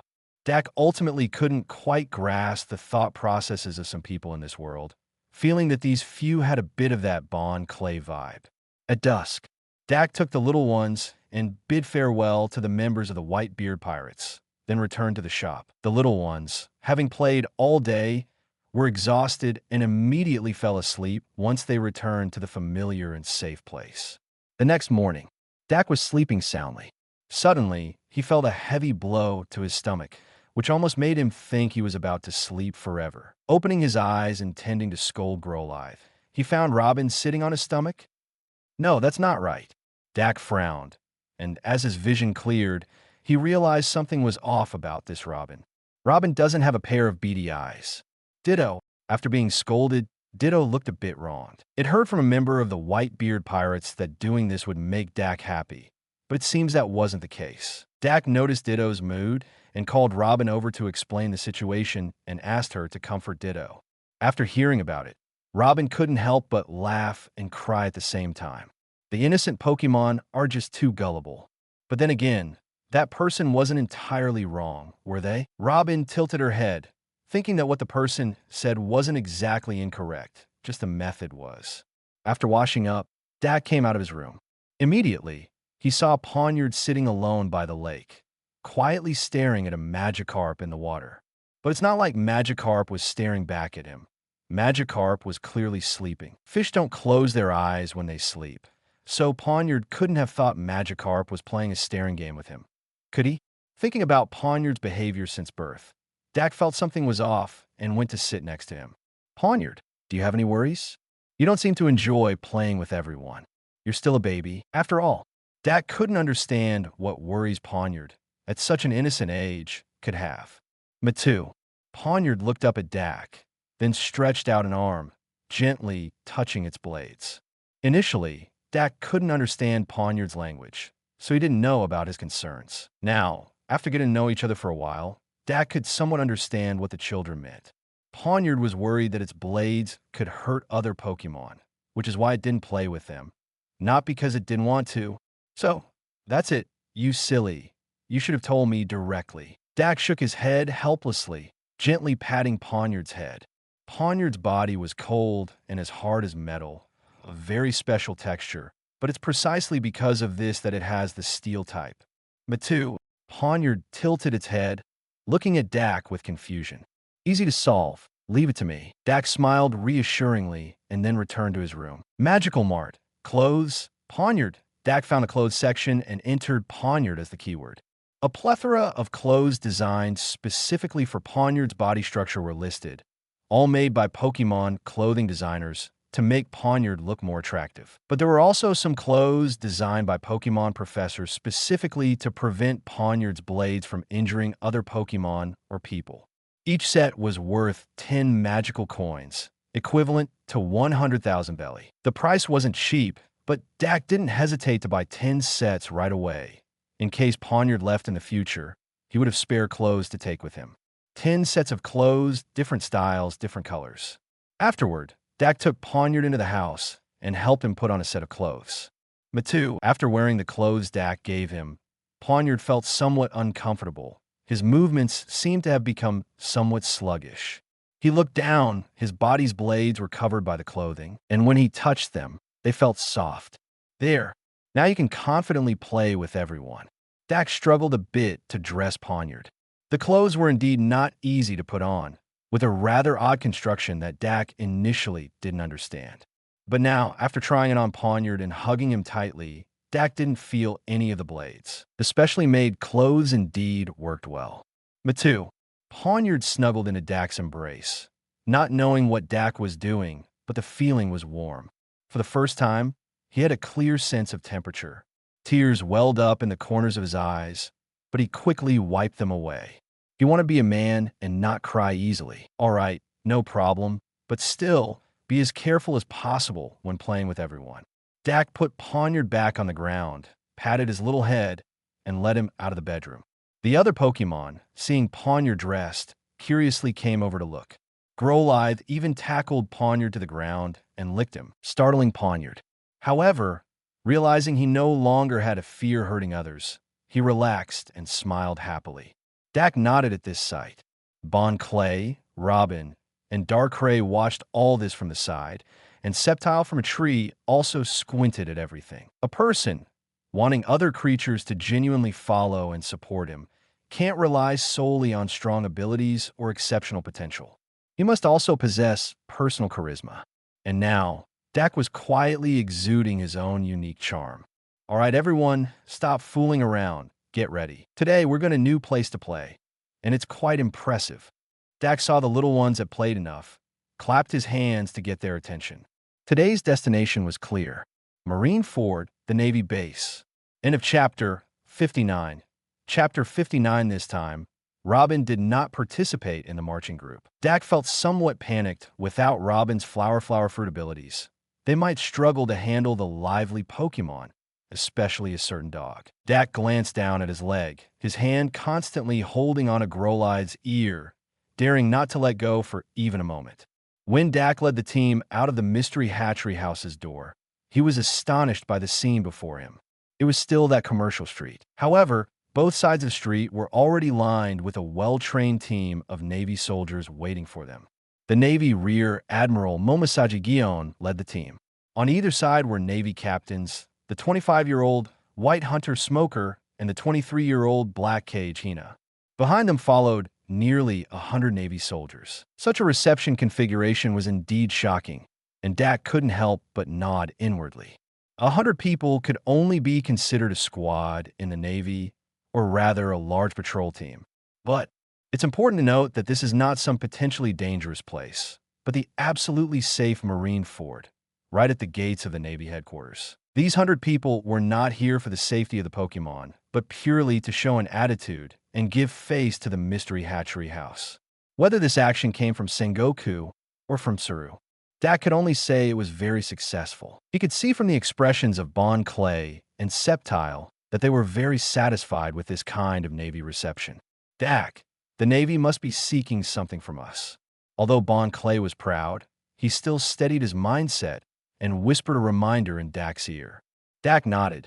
He had noticed it too. He just didn't know what Sengoku or Tsuru wanted to get from the mystery Hatchery House. Manager Dak, we've been waiting for a long time. The little one seemed very healthy. Gion took 2 steps forward to greet Dak after seeing him. The many Navy officers behind her looked curiously at the Pokémon behind Dak, with most of the gazes falling on Sceptile. After all, what Sceptile did in Water 7 had spread across the seas. Many were curious whether Sceptile was really as powerful as rumored, and Dak was pondering how to let the Navy witness Sceptile's strength. The Navy is different from the Whitebeard pirates. The latter is in a semi-laissez-faire state, without too many pursuits, and being at the pinnacle of the New World, they don't care much about strength. But the Navy is different. In this era of great pirates, the endless emergence of pirates has left the Navy overwhelmed. They wish for more power to join the Navy to uphold their justice, so they value strength very much. It's been a long time, Ms. Gion. Buniri seems to be living well. In another 3 to 5 days, it should be able to start training. Dak responded with a smile, then crouched down to rub Buniri's ears. The simplest way to judge a Buniri's development is to feel the muscle density on its ears. Gion's Buniri's ears appeared soft and fluffy, but touching them revealed strong muscles.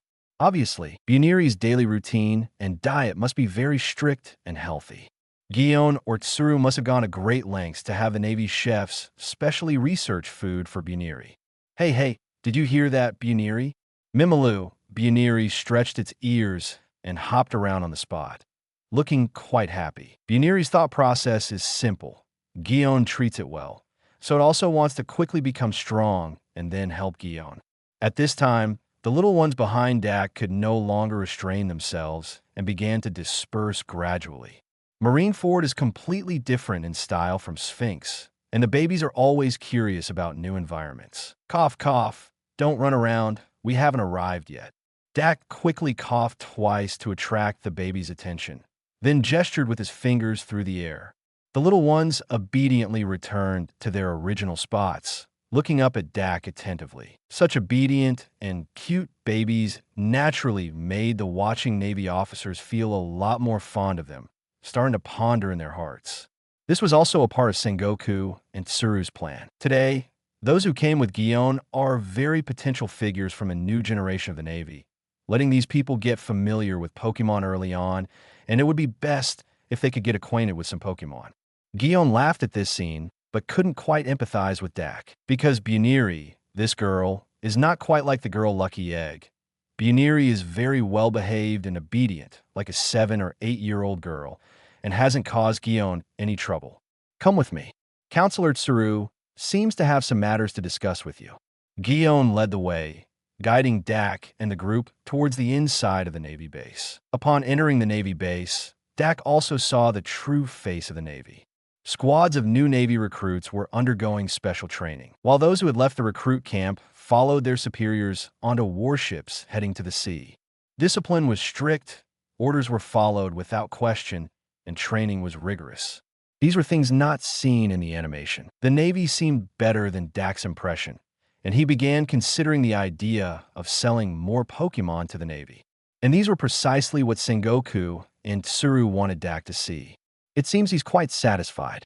Of course, in the marshal's office, at this moment, Sengoku and Tsuru stood by the window, watching Dak's expression on the square outside. Before long, knock, knock, knock. The door to the marshal's office was knocked. "Marshal, Mr. Dak has arrived. Please come in." Dak walked into the office under the guidance of a messenger sailor. As for the Pokemon, they had already started playing in the square, with Gion's team of Navy officers staying behind to help watch over the Pokemon to prevent them from getting lost. Sceptile and Bon Clay also stayed behind to look around, curious about the Navy base. Since it's not a place just anyone can visit, and they had the chance to openly observe, they definitely wanted to take a closer look, assuming anything they shouldn't see had already been hidden by Sengoku and his team. Oh. When Dak walked into the marshal's office, he slightly raised his eyebrows. The lineup was more extravagant than he had imagined. Navy Fleet Admiral Buddha Sengoku, Navy Admiral Akiji Kazan, Navy Admiral Kizuru Borsellino, Navy Hero Garp the Fist, Navy Vice Admiral Tsuru the Great Tactician. Apart from Sakazuki and Zephyr, it could be said that the Navy's top brass were all gathered here. Sengoku was really trying his best. "Welcome to the Navy base, Dak." End of Chapter 60. Chapter 60, let them in. Tsuru gestured, and the messenger marine immediately went out. In no more than 2 minutes, 30 people came in. Marshal Sengoku. These are.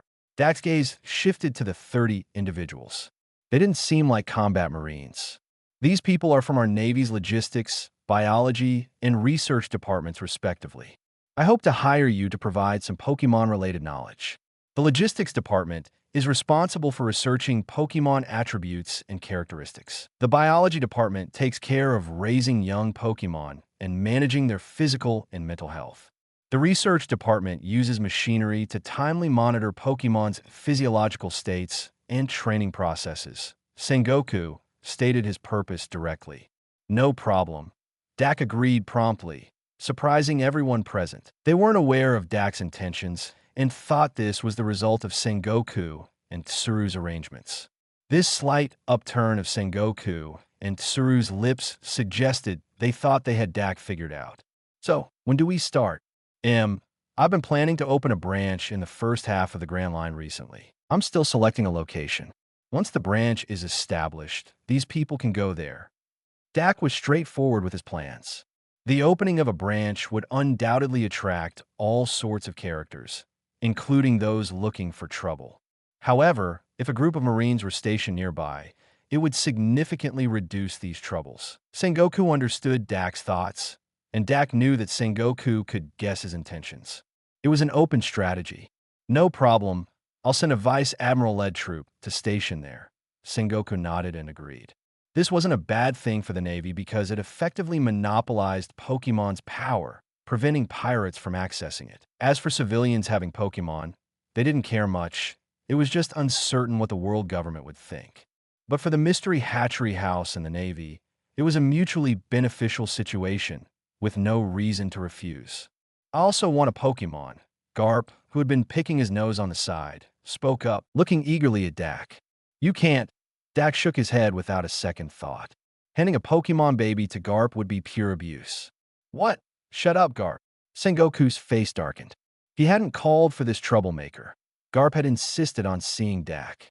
Garp seemed very interested in Pokémon. Ever since Kazan returned from the Hatchery House, Garp had been acting like this.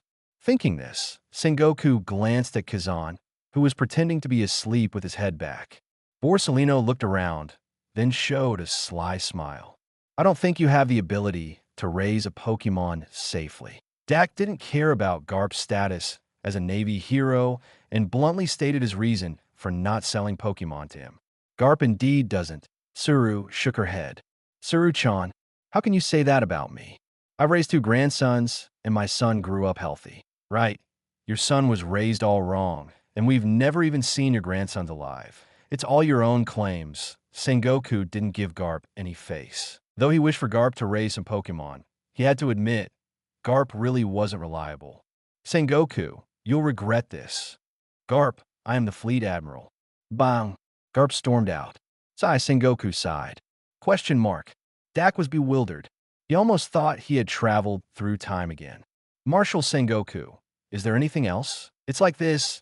Buniri is about to leave its juvenile phase, right? Yes, that's correct. Your Navy can start purchasing Pokémon eggs from us in large quantities. Dak didn't beat around the bush with Sengoku. How many Pokémon eggs do you have? Sengoku's question made Dak's heart jump, indicating the Navy's significant appetite. As many as you need, but I won't sell you thousands or millions at a time. Dak shook his head, cutting off Sengoku's speculation. How come? You don't have the capability to take care of thousands or millions of Pokémon babies at once. The Navy's understanding of Pokémon is close to zero. They can't comprehend how troublesome Pokémon babies can be. Let alone the 30 people just mentioned, even 30,000 wouldn't be enough to take care of 30,000 Pokémon babies. A single Growlithe baby could keep a dozen people busy unless the Navy is willing to allocate strong individuals to watch over them. But is that possible? Moreover, there's a crucial point. Moreover, I don't think every one of you in the Navy can become a qualified trainer. Dak's mind began to recall certain figures. Stupid Navy members led by Sakazuki weren't suitable. These people might choose to sacrifice Pokémon for justice. Not wrong per se, just a difference in perspective. There's a saying in Naruto that fits well. Those who cannot complete their mission are trash, but those who abandon their comrades are worse than trash. Dak likes this saying, so he isn't optimistic about the Hawkeye Navy members. He won't stop Pokémon from choosing these people, but he also won't actively sell Pokémon eggs to them. These people only have the right to be chosen by Pokémon, not the right to choose Pokémon. And then there are some cancers in the Navy that Dak cannot trust, those who absolutely should not have Pokémon. For example, Axan Morgan, the rat who colluded with Arlong, and the future Green Bull, Ryakaju. So, you mean you choose which Navy members are qualified to get Pokémon? Sengoku guessed a bit of Dak's intention. Suru also narrowed her eyes. Letting an outsider involved in Navy affairs was impossible. Borsalino glanced at Dak, pondering Dak's words. And Kazan, probably the clearest about Dak's thoughts, said nothing and continued to feign death. No, some people in your Navy can distribute Pokémon eggs, but who those people are, I'll choose. Dak knew the Navy's bottom line, so he made a concession. Who do you want to be responsible for this? I need to hear it before deciding. Sengoku was still cautious and didn't agree immediately. Currently, 2 people. Dak smirked, glancing at Kazan. Which 2? Suru asked. One is Admiral Kazan, and the other, Black Fist Zephyr. End of Chapter 61. Chapter 61, when Dak returned to the square, he caught sight of Guillaume's guilty expression. Dak's forehead began to sweat slightly, a bad premonition forming as he widened his eyes, searching around. He couldn't spot Growlithe anywhere. This was bad. Dak hadn't expected that. Even with a group of Navy soldiers watching, Growlithe could still slip away. How on earth did that dog manage it? The other Pokemon, however, were honestly surrounded by 100 Navy soldiers. It seemed these soldiers had already experienced the chaos of Pokemon running amok. These seemingly dumb and cute little guys were not as simple as they appeared. Sorry, Dak. We didn't expect Growlithe to actually burrow into the ground.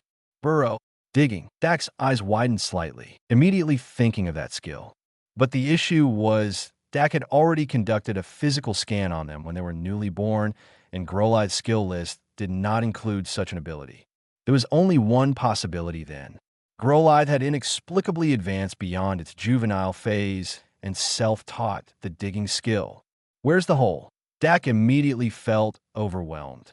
Catching Growlithe, who had mastered the digging skill, would be even more challenging.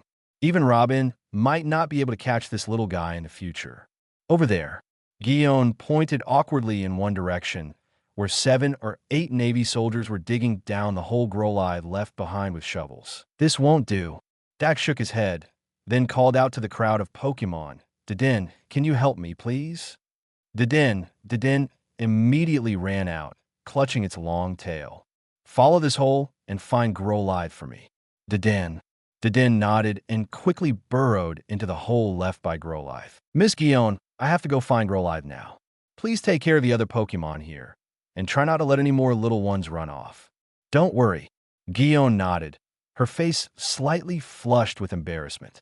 Having a newborn Pokemon slip away right under the watch of a Navy Rear Admiral was somewhat absurd. Deep within the Navy base, there's a Navy school. This school is special, being an elite academy for new recruits. The current 3 Navy admirals all graduated from here, as did Smoker and Hina later on. Now, at 2 in the afternoon, the school's cafeteria has only one person eating. The former Admiral Blackarm Zephyr, known for his no-killing policy. Since his family was killed by pirates 21 years ago, Zephyr's life had become lonely and monotonous. Zephyr had repeatedly asked Sengoku, then the fleet admiral, to resign, but out of hope for the Navy and trust in his colleagues, he chose to stay, becoming a behind-the-scenes instructor to nurture students, with Sakazuki and Borsellino being his first students. Nowadays, he mostly converses with a few close students. Even former colleagues hardly speak when they meet, because he feels everything has changed.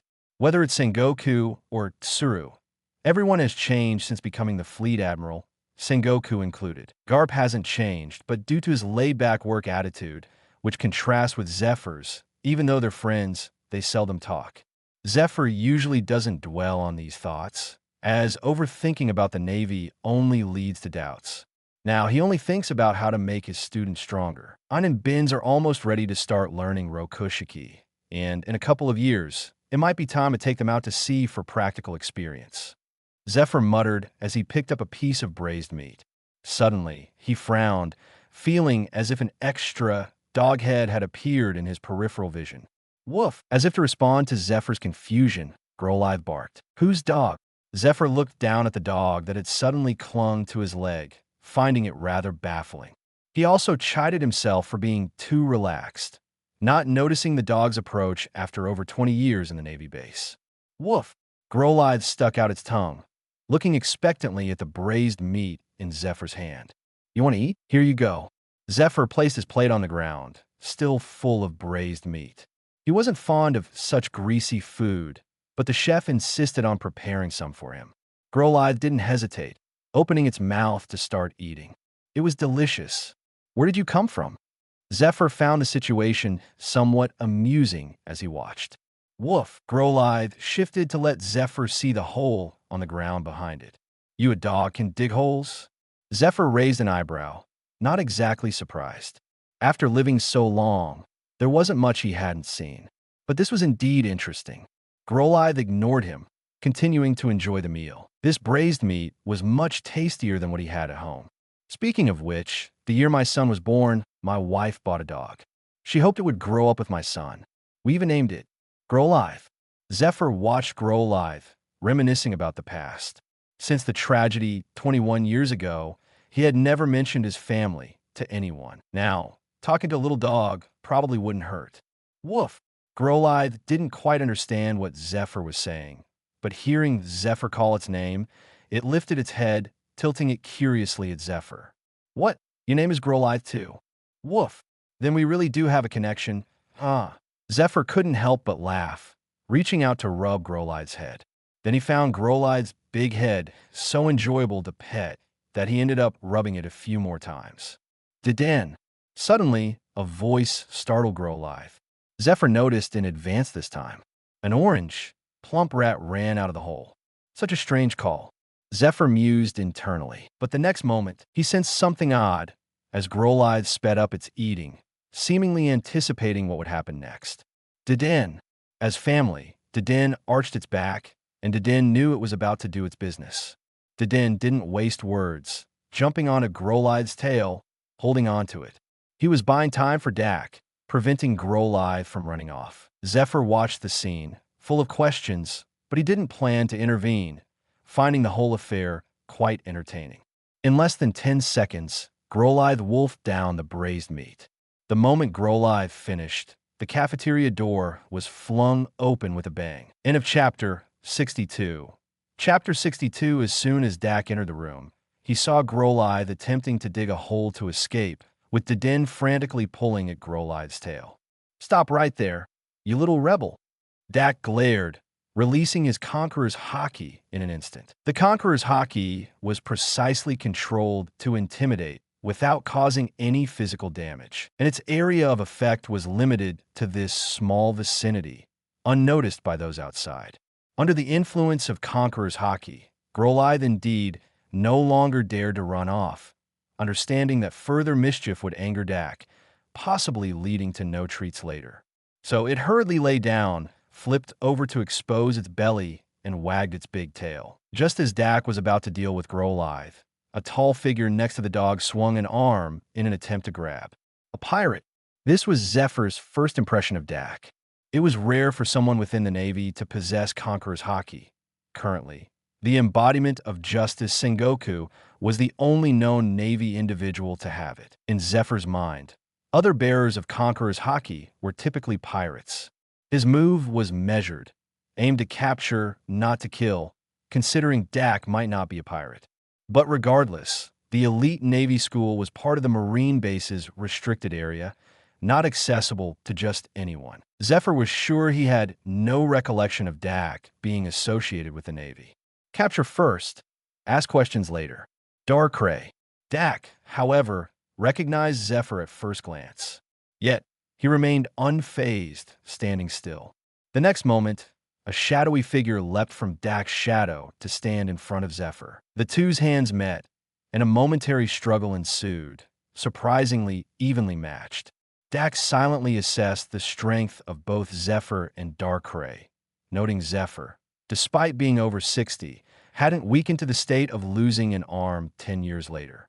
He still maintained the level of a Navy admiral. Darkray's strength also seemed to match that of a Navy admiral, which surprised Dak slightly.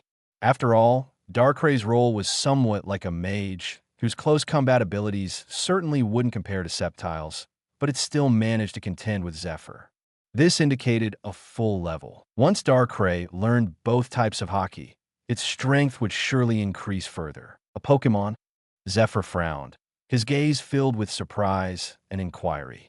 Though he hadn't exerted his full strength, who could say the creature before him had? Staring at Darkrai for a while, Zephyr then belatedly remembered the discussion between Sengoku and Tsuru from a few days ago about the mysterious creatures with immense potential. Pokémon, including Darkrai, known for its Haki and peculiar form. Return, Darkrai. It seems Admiral Zephyr has no intention of fighting. Noticing Zephyr had ceased his actions, Dak recalled Darkrai back into his shadow, continuing to provide covert protection. Zephyr merely watched this, his brow furrowed. Once the creature vanished into the shadow, his observation Haki could no longer sense its presence, as if it had completely disappeared. This was a unique experience. Zephyr was well aware the creature was right before him, yet he could not detect it. Is this a Pokémon? Are you the owner of that breeding house? Zephyr paused his movements, scrutinizing the young man before him with a look of evaluation. Having Conqueror's Hockey, those with such hockey were rarely simple characters. Zephyr couldn't let his guard down around Dak, as every bearer of Conqueror's Hockey undoubtedly harbored firm ambitions and goals, a truth in its own right. Even someone like Newgate, whose dedication to his family could be considered imperial, was an exception. Pleasure to meet you, Admiral Zephyr. I've long admired your name. Dak momentarily set Growlithe aside and stepped forward to extend his hand to Zephyr, offering a gesture of goodwill. Zephyr was the only one in the entire Navy to receive such a friendly gesture from Dak upon their first meeting. The reason was simple. Zephyr's sense of justice might not be perfect, but it was the most moving to Dak. If there was anyone whose justice aligned most closely with Dak's vision, it would be Fujitora, with his justice full of compassion, valuing civilian lives and detesting injustice. Yet, the impression Zephyr left on Dak was too profound. The tragic and heroic Zephyr from Film Z, who had dedicated nearly his entire life to justice and the Navy, only to be sent off by his three most proud disciples, struck a chord with Dak. P.S. Zephyr is my favorite character in the entire Navy, and Film Z is my favorite movie. How did you get here? Did Sengoku let you in? Zephyr glanced down, then extended his hand for a shake, though his brow remained furrowed. Because of this guy here, Dak said, lifting Growlithe, who was pretending to be a simple dog on the ground, then added bluntly, to be frank, letting him run here is a lapse on your Navy's part. Your disciples couldn't keep an eye on him, allowing him to escape. I came chasing after him, so naturally, Marshal Sengoku wouldn't object. My disciples? Zephyr raised an eyebrow, confident in the students who had trained under him, even if he had to admit someone as annoying as Borsellino was talented. Yes, Colonel Smoker and Colonel Hina were in charge of watching him. They're your students, aren't they? Dak's smile revealed a hint of schadenfreude, anticipating Smoker and Hina possibly being dragged back by Zephyr for retraining. He's also a Pokémon? Zephyr's cheek twitched. Indeed, he had already begun contemplating dragging those two disciples back for a thorough re-education. He wanted to see if they had regressed over the years, unable to even keep an eye on a dog. Yes, his name is Growlithe, a baby just half a month old. Dak nodded, emphasizing Growlithe's age. Growlithe, a good name. Since you found him, you can leave now. Zephyr looked down at Growlithe, then turned to pick up the plate Growlithe had finished eating from, planning to leave. Dak had no intention of letting Zephyr leave just yet. Having already encountered him, Dak wanted to discuss the matters he had negotiated with Sengoku in the Marshal's office. He was concerned Sengoku might use creative language when informing Zephyr of these matters. However, before he could call Zephyr back, Growlithe broke free from Dak's grasp and rushed up to hug Zephyr's leg. Woof! Oh! Dak raised an eyebrow, a flicker of intrigue passing through his eyes. End of Chapter 63. Chapter 63. Dak had never imagined whom Growlithe would eventually choose as its trainer. Given its unpredictable nature, he thought it would likely choose someone akin to Luffy. Yet, surprisingly, Growlithe chose a man Dak deemed nearly impossible, Zephyr. The non-killing admiral was once considered the gentlest person in the Navy, and even now, Zephyr's inherent kindness remained, allowing him to nurture students who deeply respected him. However, most would describe Zephyr's life predominantly as serious, seemingly mismatched with Growlithe's temperament. Yet, as the owner of the mystery Hatchery House, Dak felt it was only right to respect Growlithe's own wishes and choices. What's he doing? Zephyr, with Growlithe clinging to his leg, turned to Dak for an explanation. He's taken a liking to you and wants you to be his trainer. What's a trainer? A partner, a family. Dak's explanation rendered Zephyr silent. Family? Such a distant and profound term. Take him away. Zephyr didn't respond to Growlithe's hopeful gesture. Grabbing Growlithe by the scruff of its neck, he handed it back to Dak and left alone. Whine. A look of dejection crossed Growlithe's face, its voice tinged with sadness. This was the first time Dak saw such an expression on the optimistic Growlithe. Don't be sad. It's a mutual choice process. If the other party is unwilling, there's nothing we can do.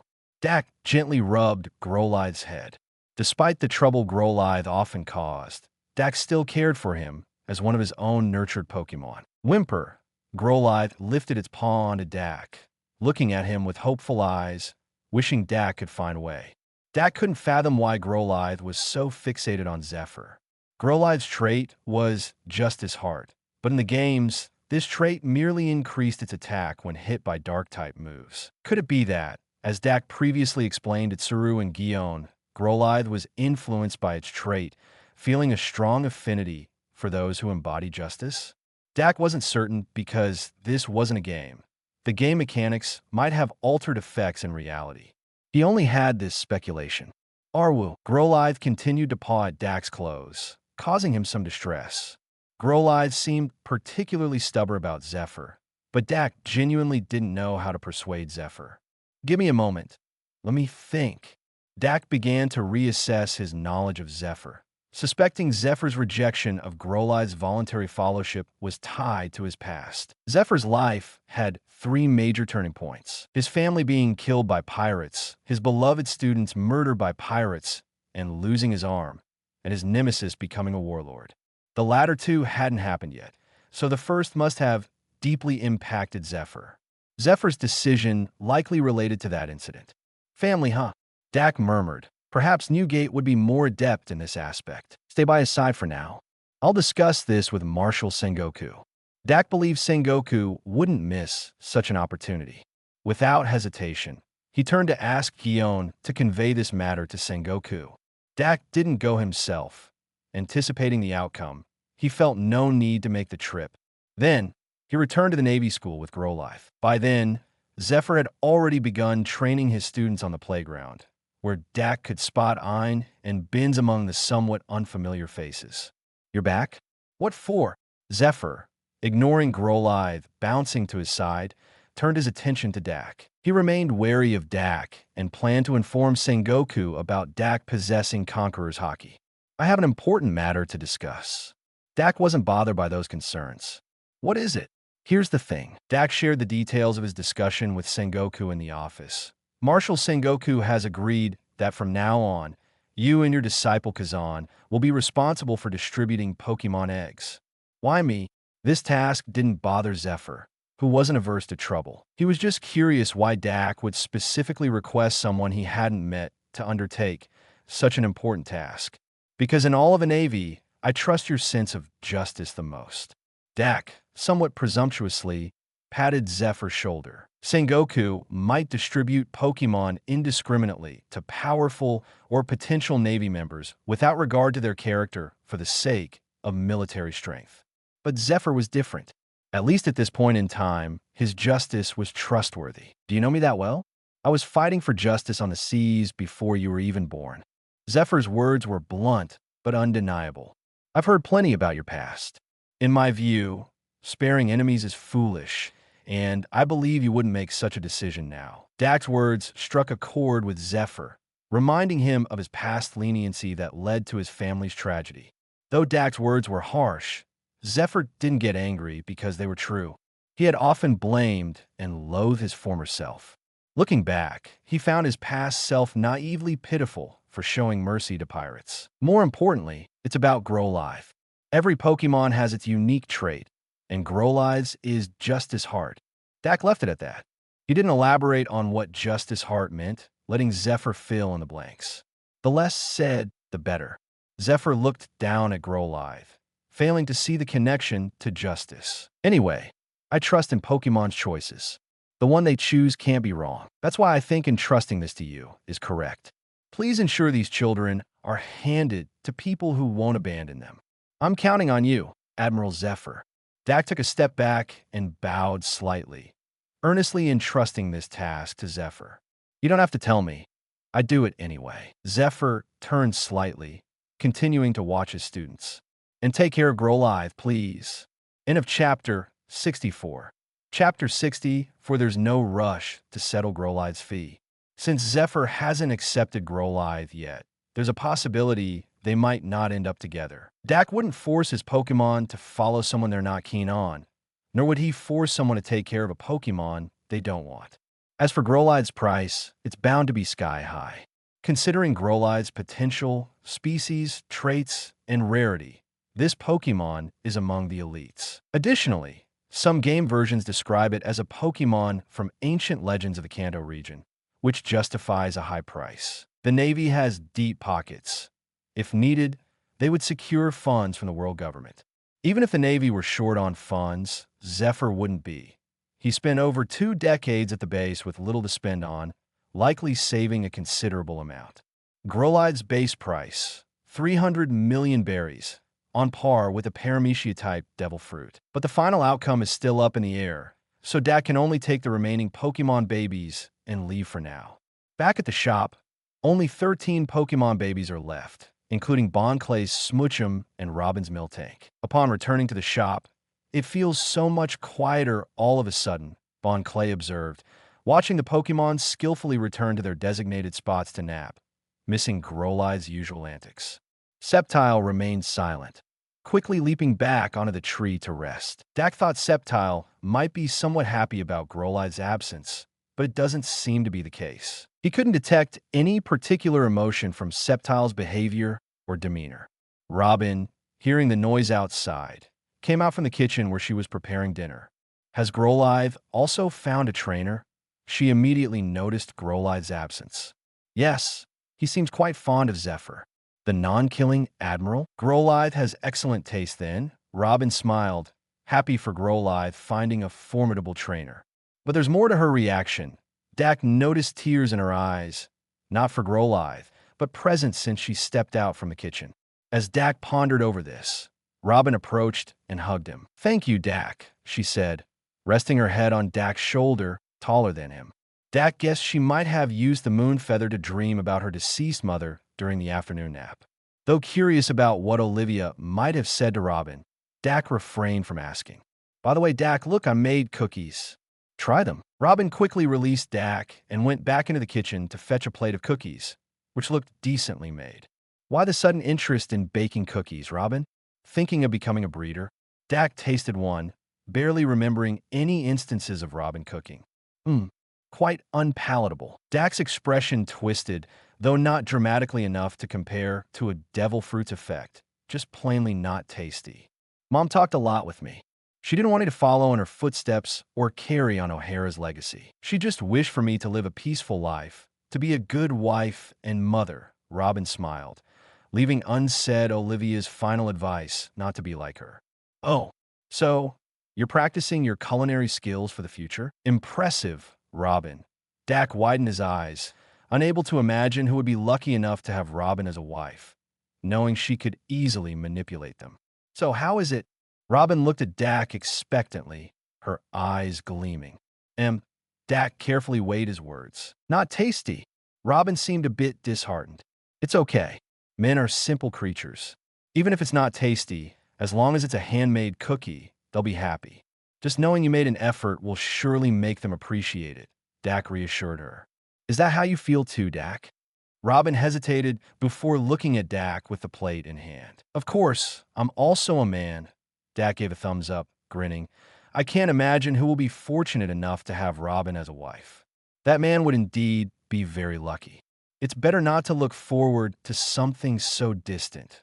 Robin turned away, heading back into the kitchen, her expression hidden from view. Dak's attention soon shifted to the skirmish between Scraggy and Pochina.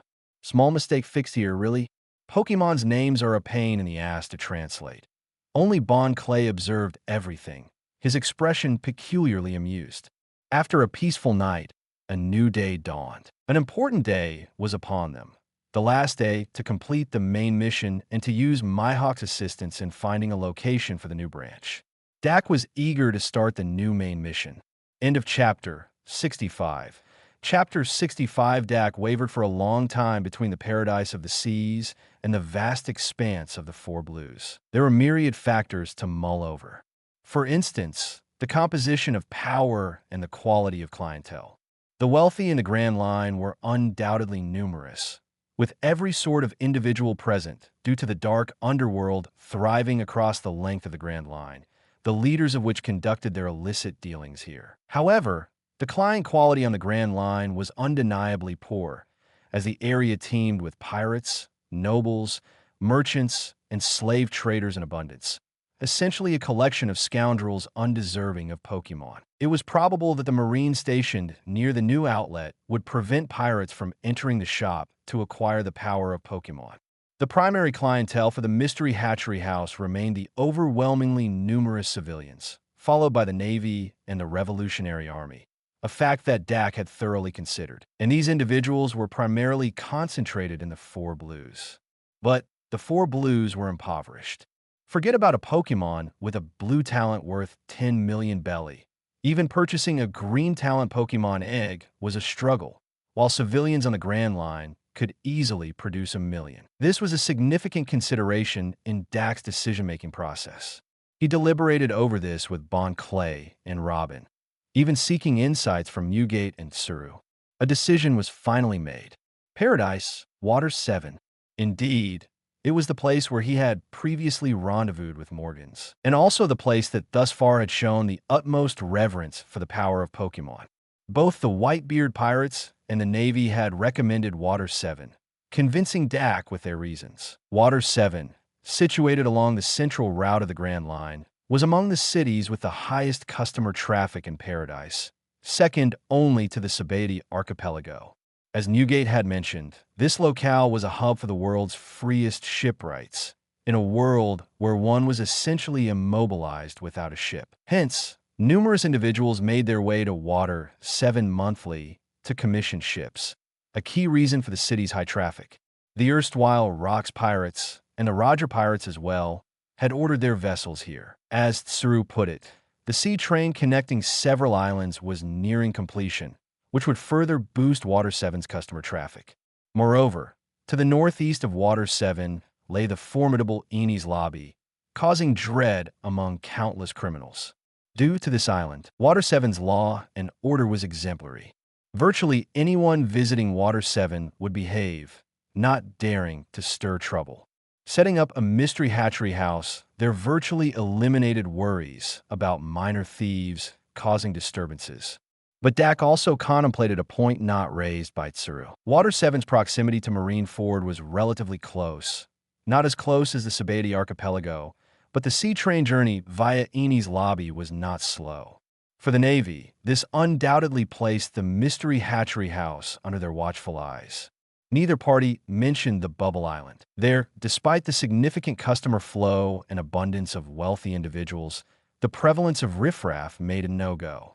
Should a celestial dragon cause trouble one day, the Navy wouldn't dare counteract. Conducting business, there was sheer folly. Then, the views of Bon Clay and Robin further persuaded Dak. The spectacle last week of Sceptile battling the god of water had been witnessed by too many in Water 7. For them, would have been akin to a calamity, Aqua Laguna, being subdued by Pokémon. How could they not revere Pokémon? Whether it was the civilians or the affluent shipwrights, they were now highly interested in Pokémon, with many eager to acquire one. Given all these reasons, Dak decided to open the first branch in Water 7, and he immediately notified Mihawk. Snap! The shop door opened from outside. Mihawk arrived at the Mystery Hatchery House at 10 o'clock in the morning, as agreed, not a minute late. However, before Dak and Mihawk could exchange greetings, Dak sensed something amiss. For the moment Mihawk entered, his gaze locked with Sceptile's. Wait dash whoosh! Just as Dak uttered a syllable, Sceptile leaped from the tree, slashing towards Mihawk with its leaf blade, but ultimately stopping a meter from Mihawk's neck. And Mihawk, even if his prowess was reduced to that of a Totodile, he drew a knife in defense in front of his chest, seemingly just blocking Sceptile's leaf blade. Sceptile withdrew its arm, intrigue evident in its eyes. Interesting. Mihawk, too, sheathed his knife, his lips curling up uncontrollably. Had they not been fully aware of the Mystery Hatchery House's situation, a fierce battle would undoubtedly have ensued right then. At this moment, Mihawk felt every cell in his body seeming to leap. The first time in years he had felt such elevated battle spirit. The joy of discovering a stronger opponent was truly too pleasurable for him. Wait, let's find a place to fight later. We have business to handle first. Dak hurriedly gestured with his hands, signaling the two combat enthusiasts to halt. Sept, Fight first. However, Sceptile and Mihawk seemed too impatient to wait any longer. They must fight first. Other matters could wait. Dak, speechless, sighed, "Follow me." At that moment, the Psyduck brought by Mihawk seemed to come to its senses, toddling beside Mihawk's leg. Thus, under Dak's leadership, Mihawk and Sceptile arrived at a small, uninhabited island. This was the very spot where Dak had previously practiced his Conqueror's Haki. Hey, why have you all followed? However, when Dak looked back, he discovered not just Bon Clay and Robin, but all the Pokémon had followed them out. This wasn't a playful fight. Dak worried whether the island could withstand it. This level of battle is certainly worth learning from. Bon Clay's eyes shone. It was a level of combat he hadn't been exposed to before. But now things were different. He aspired to grow stronger. They couldn't always remain within the hatchery. Conducting business outside required strength. "I want to see as well." Robin expressed a similar sentiment. And the Pokémon incessantly acted cute and cuddly, simply wanting to stay. Darkrai, protect them. Left with no alternative, Dak could only entrust them to Darkrai. Most attacks, Darkrai's Dark Void should be able to absorb, ensuring the little one's safety wasn't an issue. Just right. Letting the little ones witness the combat style of this might inspire them to become more ambitious. Dak cautiously had everyone retreat to a distance of at least 100 meters, then turned back to face the combatants, Sceptile and Mihawk. Considering everyone's safety, Dak imposed certain restrictions. Listen well, both of you. Mihawk, no using moves like flying slashes, and Sceptile, no long-range attacks allowed. Just honestly spar within this small area, signal when a hit lands, avoid a fight to the death. Dak stood like a referee in the middle, addressing them both. Neither had objections. Essentially, Dak was mainly limiting Sceptile's ability to fully exploit its combat prowess. Allowing Sceptile to utilize long-range attacks, he feared Mihawk would be too easily overpowered, which probably wasn't the duel of swordsmen Mihawk wished for. Instructions given. Dak glanced at Sceptile, who also met his gaze. Dak's eyes conveyed, "Go easy if needed." Sceptile understood. Defeat him thoroughly, become the goal he must pursue. Let him feel the gap with the world's strongest. Approximately right. Once Dak retreated to the safe zone, the duel commenced. Neither Mihawk nor Sceptile was the type to idle away and chatter. Whoosh, standing 100 meters away, onlookers could only catch a piercing sound as the two vanished from their spots. They couldn't even discern the after-images. Only Darkrai keenly observed their duel, allowing Dak to catch a glimpse of the action. When they reappeared, merely half a meter separated them. Clang! Blade met blade. Mihawk's black sword radiated a dark, chilly hue, while Sceptile's leaf blade glimmered with a vibrant green brilliance. This equilibrium lasted barely a second before Mihawk, unable to resist, slid backward, his boots carving deep furrows in the earth, Dak noting Mihawk's arms quivering. Was Sceptile's strength overwhelming? Dak speculated the cause. The present Mihawk was far from his peak 9 years later. Even with Sceptile's power curtailed, he wasn't a match for a fully leveled opponent. Such formidable strength. So, I still have such a vast journey ahead. Mihawk, observing the nearby green blade, deeply embedded it into his memory. He felt not a hint of discouragement. On the contrary, his excitement surged, his face brimming with joy. Withdrawing his sword and slashing again, easily intercepted by Sceptile. Double slash, crosscut, leaf blade, pursuit, iron tail, slash. Sceptile spared no effort in battle, utilizing even its tail as a third blade. Mihawk found himself relentlessly driven back, unable to even initiate an attack, merely managing to fend off attacks. Dak witnessed this scene, reminiscent of Mihawk's duel with Zoro at the Baratai in the original story. Zoro launched a frenzied assault on Mihawk like a tempest. However, then, Mihawk defended effortlessly, utterly disregarding Zoro, whereas now, the tables were turned. Any slight oversight by Mihawk could spell defeat. This was a clash with a vast disparity in strength. Had Sceptile employed moves like Quick Attack, Double Team, Sand Attack, Dig, Swords Dance, Mihawk might not have lasted minutes. Mihawk. To claim the title of the world's greatest swordsman, he still had a considerable gap to bridge. End of Chapter 66. Chapter 66. Under Sceptile's fierce and swift attacks, Mihawk soon struggled to keep up. The tremendous force transmitted through the sword continuously reverberated through his arms, causing damage and strain, gradually sapping his strength. At one moment, his sword was swept away by a tail swipe from Sceptile, and Sceptile's leaf blade also slashed towards Mihawk's chest. Swish! The bright green leaf blade neatly sliced a large cut across Mihawk's chest, even as Sceptile had held back its strength. Sept, why didn't you dodge? Sceptile's gaze remained sharp, like a cold, killing machine. And at that moment, Mihawk also understood what Sceptile was saying. He didn't know why he could understand Pokemon's language at this moment, when he couldn't even understand Psyduck's quack. Well, I don't know either. If I were to take a step back here, then all the persistence and effort up till now would be destroyed. Mihawk stood firm, his pupils trembling slightly, blood trickling from the corner of his mouth. This was the first time Dax saw Mihawk in such a dire state. Even in the original story, he had never seen this man defeated. Sept, so this is defeat. Is that so? In that case, I cannot back down even more. Sept, even in death, then I'd rather die. Mihawk stepped back, picked up his sword from the ground, and swung it at Sceptile again with both hands. Sceptile also raised its arm, transforming into a green streak of light, sweeping from in front of Mihawk to behind him. Swish! In an instant, another shallow scar appeared on Mihawk's abdomen. Sceptile had kept Dax's point to stop in mind very well. It wasn't over yet. Sceptile turned around to approach Mihawk again, planning to deliver the fatal blow to end the fight. Mihawk withdrew his sword to his back, turned around to face Sceptile, and spread his arms wide. Sept, what are you doing? Sceptile's eyes widened, its sternness dissipating somewhat, obviously shocked by Mihawk's actions. A scar on the back is a swordsman's shame. Mihawk's face broke into a wild smile, blood dripping from his mouth. Sept, that's the spirit. Sceptile grinned, fully acknowledging Mihawk in that moment, and the final leaf blade was released. Quack, quack. At the crucial moment, Psyduck's anxious voice sounded.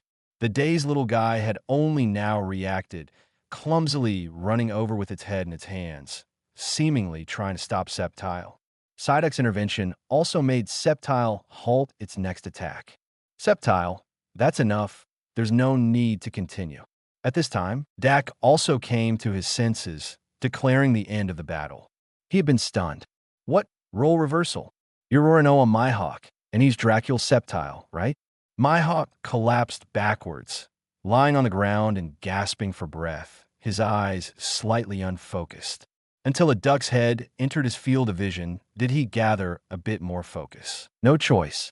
Psyduck got too close, poking its bill into Mihawk's face. But if it didn't get this close, its short arms couldn't reach Mihawk, making Psyduck anxious. Tears had already started forming in Psyduck's large eyes. Are you crying for me? That's a first. Mihawk didn't speak, just let Psyduck hug his head. For the first time, he clearly felt emotions like care and worry, coming from a little duckling that usually seemed to do nothing but hold its head in confusion. When Dak approached and saw the wounds on Mihawk, he shook his head helplessly. Mihawk in this state obviously didn't need to protect them. They might even need to protect him. The plan to have Mihawk accompany them to Water 7 was scrapped. Sorry, Dak. Mihawk also realized this and sincerely apologized to Dak. Failure didn't trouble Mihawk much. Instead, it became a motivation for him to move forward. He was quite frank about it. Dak shook his head and then said, "Don't worry, just rest up. If you feel sorry, remember to spend more at my shop next time." Dak planned to let Mihawk continue to guard them while taking the kids out for fun, because main quest, breeding lesson 5, taking care of kids completed, reward, pocket token upgrade, added saving function, belly can be stored in the pocket token with expenses directly deducted from the token. Dak turned to look at the Pokemon. The little ones with their eyes shining were incredibly excited after witnessing the scene, completely enamored with Sceptile. Since they were at a quest location, The main quest was successfully completed, and there was no need to have Mihawk accompany them anymore. It might be better to coax him into spending more at the shop. No problem. Mihawk agreed without hesitation. To him, this was hardly an inconvenience. Even for Psyduck's sake, he would frequent the mystery Hatchery House. He didn't realize how important Psyduck had become to him. It's just that this man wouldn't express it openly. Sceptile, keep getting stronger. After leaving these words, Sceptile turned and left, looking very cool. But Dak thought, where could you possibly go? In the end, it was Bon Clay who took Mihawk back to his place. These injuries weren't too severe for Mihawk. A period of rest would suffice for recovery, while Dak returned to the shop with the others. The little ones are now extremely excited. Scraggy and Puccina were even imitating the scene of the battle between Mihawk and Sceptile. Scraggy spread his arms wide, mumbling, and then Puccina bit into his stick and poked forward. These kids. Dak shook his head, withdrawing his gaze. Quest system. A new main quest has been issued. Main quest. Breeding Lesson 6. Growth. Objective. As a breeder, only when a Pokémon truly grows can you demonstrate your success. Please ensure at least one Pokémon truly grows. Reward. Pokémon Pokédex, Mechanical, Fabricator. The quest was somewhat abstract, leaving Dak puzzled for a moment. How exactly is growth defined?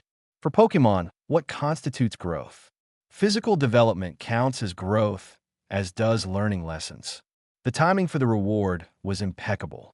It's a mechanical version of the Pokémon Pokédex, like the one Ash carries, not the book-style Pokédex Dak showed to Robin. With the Navy planning to buy Pokémon eggs in bulk, there's no need to confirm with Dak what Pokémon hatched. They can directly use the Pokédex for identification and get a brief introduction. As for how much to sell the Pokédex for, that would depend on the cost price to be determined later. Marking it up 5 or 10 times isn't too excessive, right? There should also be a scarcity marketing strategy, limited sales, and a VIP membership system. Of course, Dak decided to put these ideas on hold for now, focusing on more pressing matters. That being, Sceptile was injured. Not exactly injured, but a notch appeared on its leaf blade, likely from clashing with Mihawk's sword. Sceptile hasn't mastered armament hockey, and with Mihawk's sword being one of the supreme grade swords, close to becoming a black blade, it's not too surprising the leaf blade was damaged. Let's go. Dak led Sceptile to the lab, making it the first to experience the recovery device. The effect was good. Sceptile's leaf blade quickly returned to its original condition, sparking curiosity in Sceptile. Previously, injuries were healed by eating certain special berries or waiting for natural healing, but now they could recover instantly. Doesn't that mean he can fight endlessly without any concerns? Such thoughts crossed Sceptile's mind, sparking a gleam in its eyes. However, Dak didn't notice what Sceptile was thinking. He was already considering what to do next. Although a new main quest had appeared, the priority was to get the Water 7 branch up and running, which was a hassle. Bon Clay. Go to Water 7 and buy a shop in the outer city, near the North Shore. No, wait. Dak suddenly paused while assigning tasks to Bon Clay. Opening a shop on the commercial street didn't seem like a good choice because it was too inconspicuous. It might be better to do something unique. What's up? Find some shipwrights in Water 7, not for building ships, but to help us construct a shop on the North Shore. Right, go to the scrapyard and find a fishman named Tom to take on this job. Dak thought it over and rearranged his plans. Building a house could be done by anyone. It wasn't necessary to seek out Tom, the world's #1 shipwright. Dak had plans for Tom, intending to recruit him to the mystery Hatchery House for future development projects. Even if not Tom, Frankie and Iceboy could also work. Having been with Tom for so long, they surely had experience. However, they were too young now, with limited skills, and Dak wasn't willing to wait 10 years. Having Tom build the storefront was just a gimmick to start this relationship. Tom, the fat guy building the sea train?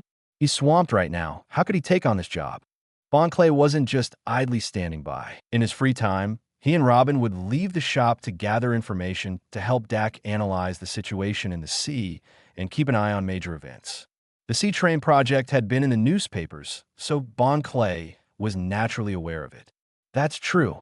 Dak frowned, stroking his chin. Tom was once taken to court under the pretext of building a ship for the Pirate King, eventually sentenced to offsetting his crimes with the completion of the sea train. Isn't that just nonsense? Doesn't the world government know about Rayleigh in Sabaody? Or Crocus in Twin Cape? They ignore the Pirate King's crew members there, but arrest a shipbuilder? It's nothing but bullying the weak. As the sea train's completion neared, the world government's true intention was revealed: the blueprint for the Pluton. They aimed to mass-produce that ship, gaining the power to utterly dominate the world. As for Tom, he might be spared if he handed over the blueprint, because the world government didn't care about his life. Releasing him wouldn't matter since the verdict had been publicly announced. Killing Tom would be a slap in their own face, requiring another excuse. But Tom was destined not to hand it over. He was a kind-hearted man. When Water 7 faced rising water levels due to Aqua Laguna, inconveniences between islands, shipyards fighting over customers leading to deaths, and residents slowly dying, he was the only one to stand up. A fishman, to save an island, to save a group of humans, to make trade between islands on the Grand Line more convenient, to improve people's lives. If the folks in Fishman Island knew about this, Tom would be branded and possibly targeted by extremists seeking to kill him. Such was Tom, which is why he wouldn't allow a power that posed a significant threat to the world to re-emerge. The Pluton blueprint, a heritage passed down by his ancestors, couldn't be easily given away. But Tom didn't know this, or rather, the somewhat naive fishman hadn't yet guessed the world government's true intentions. He was still dedicated to building the sea train, even if not for his own life, but to prevent the residents of Water 7 from worrying about drowning. Tom was fully committed to the sea train project, with no time for other jobs. How could he help Dak build a breeding house? They had to approach others to convince Tom. Frankie, too impulsive, wouldn't work. Iceberg, now he was a possibility. End of Chapter 67. Chapter 67, A Make. Dak and Darkray's culinary adventure in the vast and tumultuous world of One Piece, where the sea stretches beyond the horizon and islands each hold their unique mysteries. Dak, a Pokémon breeder of no small renown, accompanied by his steadfast companion, Darkrai, embarked on a culinary quest unlike any other. Their mission? To discover and collect the most exquisite and nutritious foods for their ensemble of baby Pokémon, ensuring their growth and happiness. Their journey commenced in the serene and lush landscapes of Water 7, where Dak had established the latest branch of his renowned mystery Hatchery House. Despite the bustling shipwrights and the cacophony of hammers and saws, Dak's thoughts lay with the nutritional needs of his Pokémon charges. Darkrai, we must ensure our little ones taste the flavors of the world and grow strong, Dak mused, his gaze firm and resolute. Darkrai, ever silent, nodded, its shadowy form flickering slightly, as if in agreement. Their first stop was at a local market, a vibrant mosaic of colors and aromas. Dak's keen eye quickly spotted a stall laden with fresh, glistening orange berries, a rare find in the Grand Line. These will boost their health, he thought, exchanging a few belly for a hefty batch. Darkrai hovered close, its presence causing a few startled looks, but Dak's friendly demeanor eased the vendor's concerns. As they traversed the islands, each presented its unique bounty. On an island renowned for its bakers, Dak discovered pecha berries baked into delightful pastries, light and fluffy, perfect for the Pokémon with sweeter inclinations. Even Darkrai seemed intrigued, its dark eyes following every movement as Dak carefully packed the treats. The adventure was not without its challenges. On a remote, seemingly barren island, where food was scarce and the land harsh, Dak and Darkrai faced a dilemma. The baby Pokémon needed feeding, yet the island offered little. Undeterred, Dak turned to the sea, where with Darkray's help, he fished for Luminian. Under the moonlit sky, they cooked a feast on the beach, the Luminian grilled to perfection, its light still flickering as if imbued with the sea's essence. The Pokémon feasted, their spirits lifted, their bond with Dak and Darkrai strengthened. Their culinary quest led them even to the skies, atop the floating island of Skypiea, where cloud berries floated, light as air yet rich in nutrition. Dak, with a carefully aimed leap powered by Darkray's abilities, collected these skyborne treasures, a feast for the flying and levitating Pokémon among their group. The journey was not merely a quest for food, but a journey of discovery, of finding the interconnectedness of the world through the foods it offered. Each meal shared with the Pokémon was a lesson in the diversity and richness of life, teaching them about the world beyond their hatchery house. As they returned to Water 7, their bags laden with foods from across the seas and skies, Dak looked at his Pokémon, seeing not just their physical growth, but the spark of curiosity in their eyes. "This world is vast and wondrous," Dak said, sharing a knowing glance with Darkrai. "And together, we'll explore every corner of it, for every flavor tells a story, and every meal is a step towards understanding this grand adventure we call life." In the end, Dak's and Darkray's culinary adventure was more than a quest for sustenance. It was a journey of growth, discovery, and the deepening of bonds that transcended worlds, a testament to the love and care that truly nurtures the strongest of Pokémon. 68. Chapter 68. After deciding to start with Icebug, Dak didn't rush into action. He figured he'd let Bon Clay talk to Tom first. If that worked out, it would save a lot of hassle. Dak temporarily shifted his focus to completing the main quest. The quest was to ensure genuine growth in a Pokémon. For ancient beings like Darkrai and Sceptile, who had lived for hundreds or thousands of years, achieving growth was a tall order. Conversely, it seemed a much easier task with a baby Pokémon. One day, while observing the Pokémon in his shop, Dak sought to identify which one appeared most capable of growth. To his surprise, he discovered that the still youthful Pawniard had begun self-training after witnessing the battle between Sceptile and Mihawk. It seemed eager to become as formidable as them. Dak was startled by this and hurried over to stop Pawniard. It wasn't that the babies shouldn't train, but their training could easily become uncontrolled without scientific and systematic guidance, potentially injuring themselves or even damaging their potential. Dak believed in a simple philosophy. If they're still babies, they should play happily and grow up peacefully. Training could wait. Pokémon wouldn't miss much in a few weeks. Pawniard looked stubborn even as Dak picked it up. It wiggled its arms and then pointed at Sceptile, perched in a tree. What? Having listened to the Pokémon's language and behavior for so long, Dak was gradually understanding their meanings. Pawniard meant it wanted to become as strong as Sceptile. Because that way it could help you. Pawniard's gaze was resolute, seemingly unshakable by anything. I see. Dak didn't dismiss Pawniard's ambition with "I don't need your help," or "just be happy." Such words would only belittle the Pokémon's earnest intentions and hopes. He preferred encouraging them to boldly pursue their dreams. "If that's what you want to do. All right, I'll wait for you to become strong and then help me." Dak stroked Pawniard's blade gently and set it down. "Follow me, Pawniard looked at Dak curiously, not knowing where he was taking it, but feeling happy about the trust and expectations conveyed. Dak was an important family member. It was determined to be of assistance. That was Pawniard's simple thought.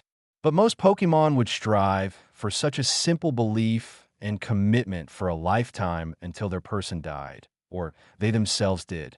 Following Dak out of the shop, they arrived at a quiet and peaceful village. Pawniard looked around, puzzled about why Dak had brought it here. Villagers gazed at Pawniard with wonder, having never seen such an odd creature, which appeared somewhat intimidating.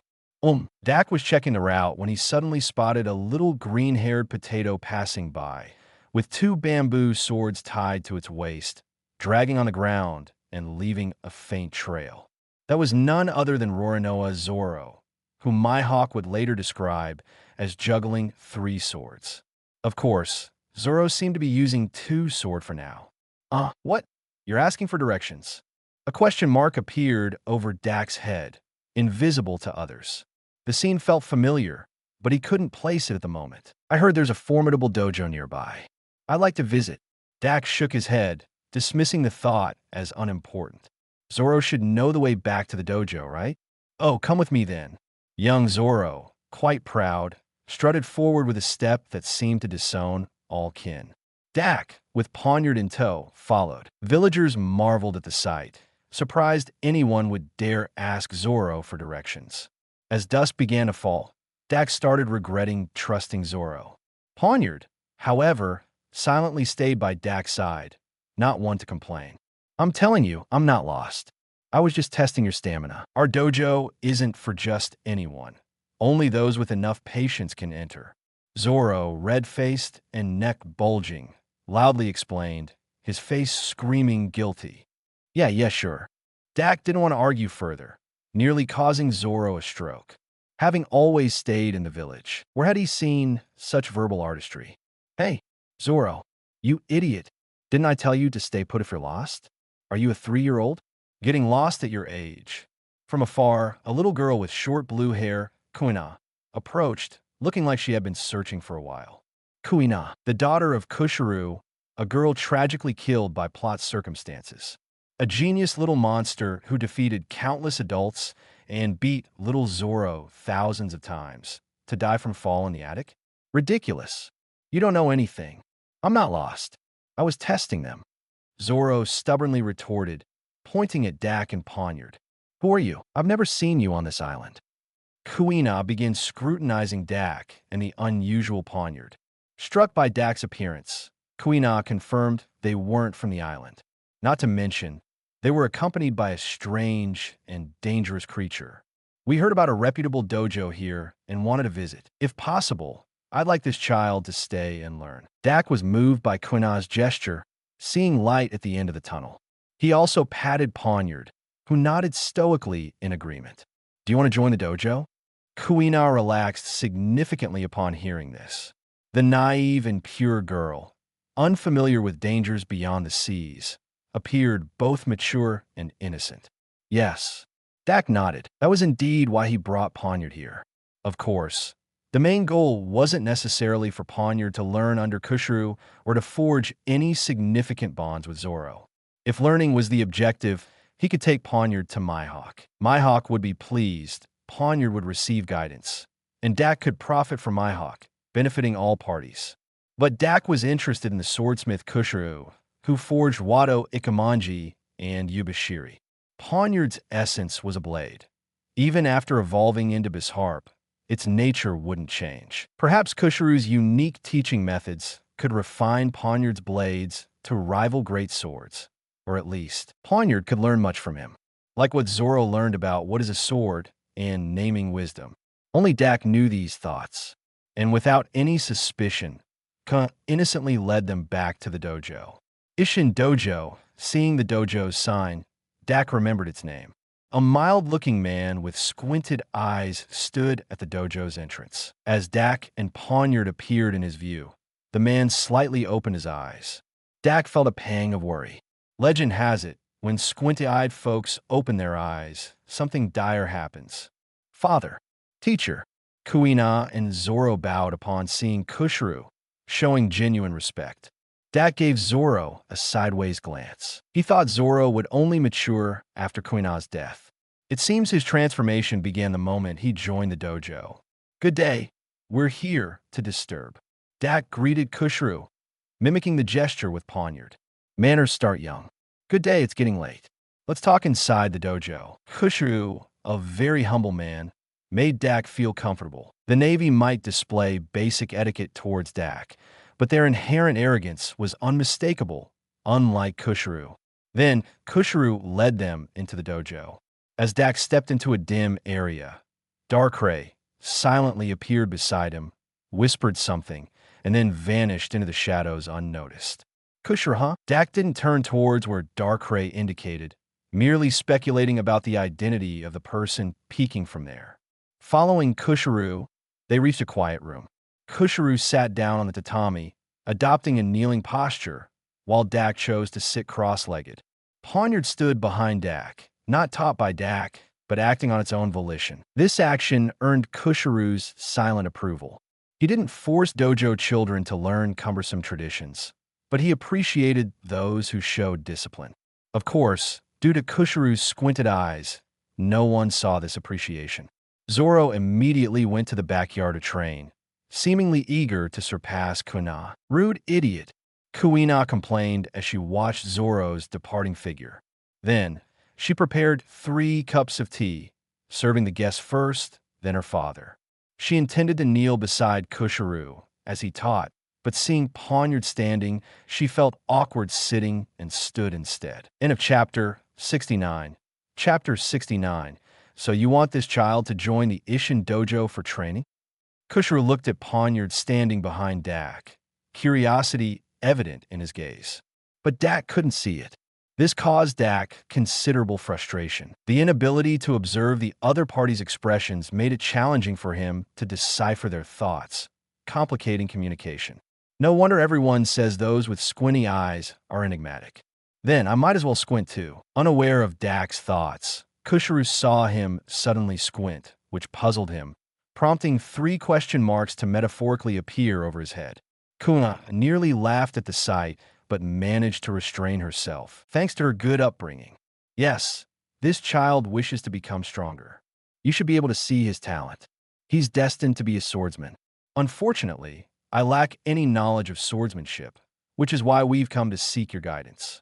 Dak brought Poniard closer, removing its protective gear to reveal the blades on its body. Upon seeing Poniard's body, both Kushiru and Kuina were surprised, with Kushiru even widening his eyes.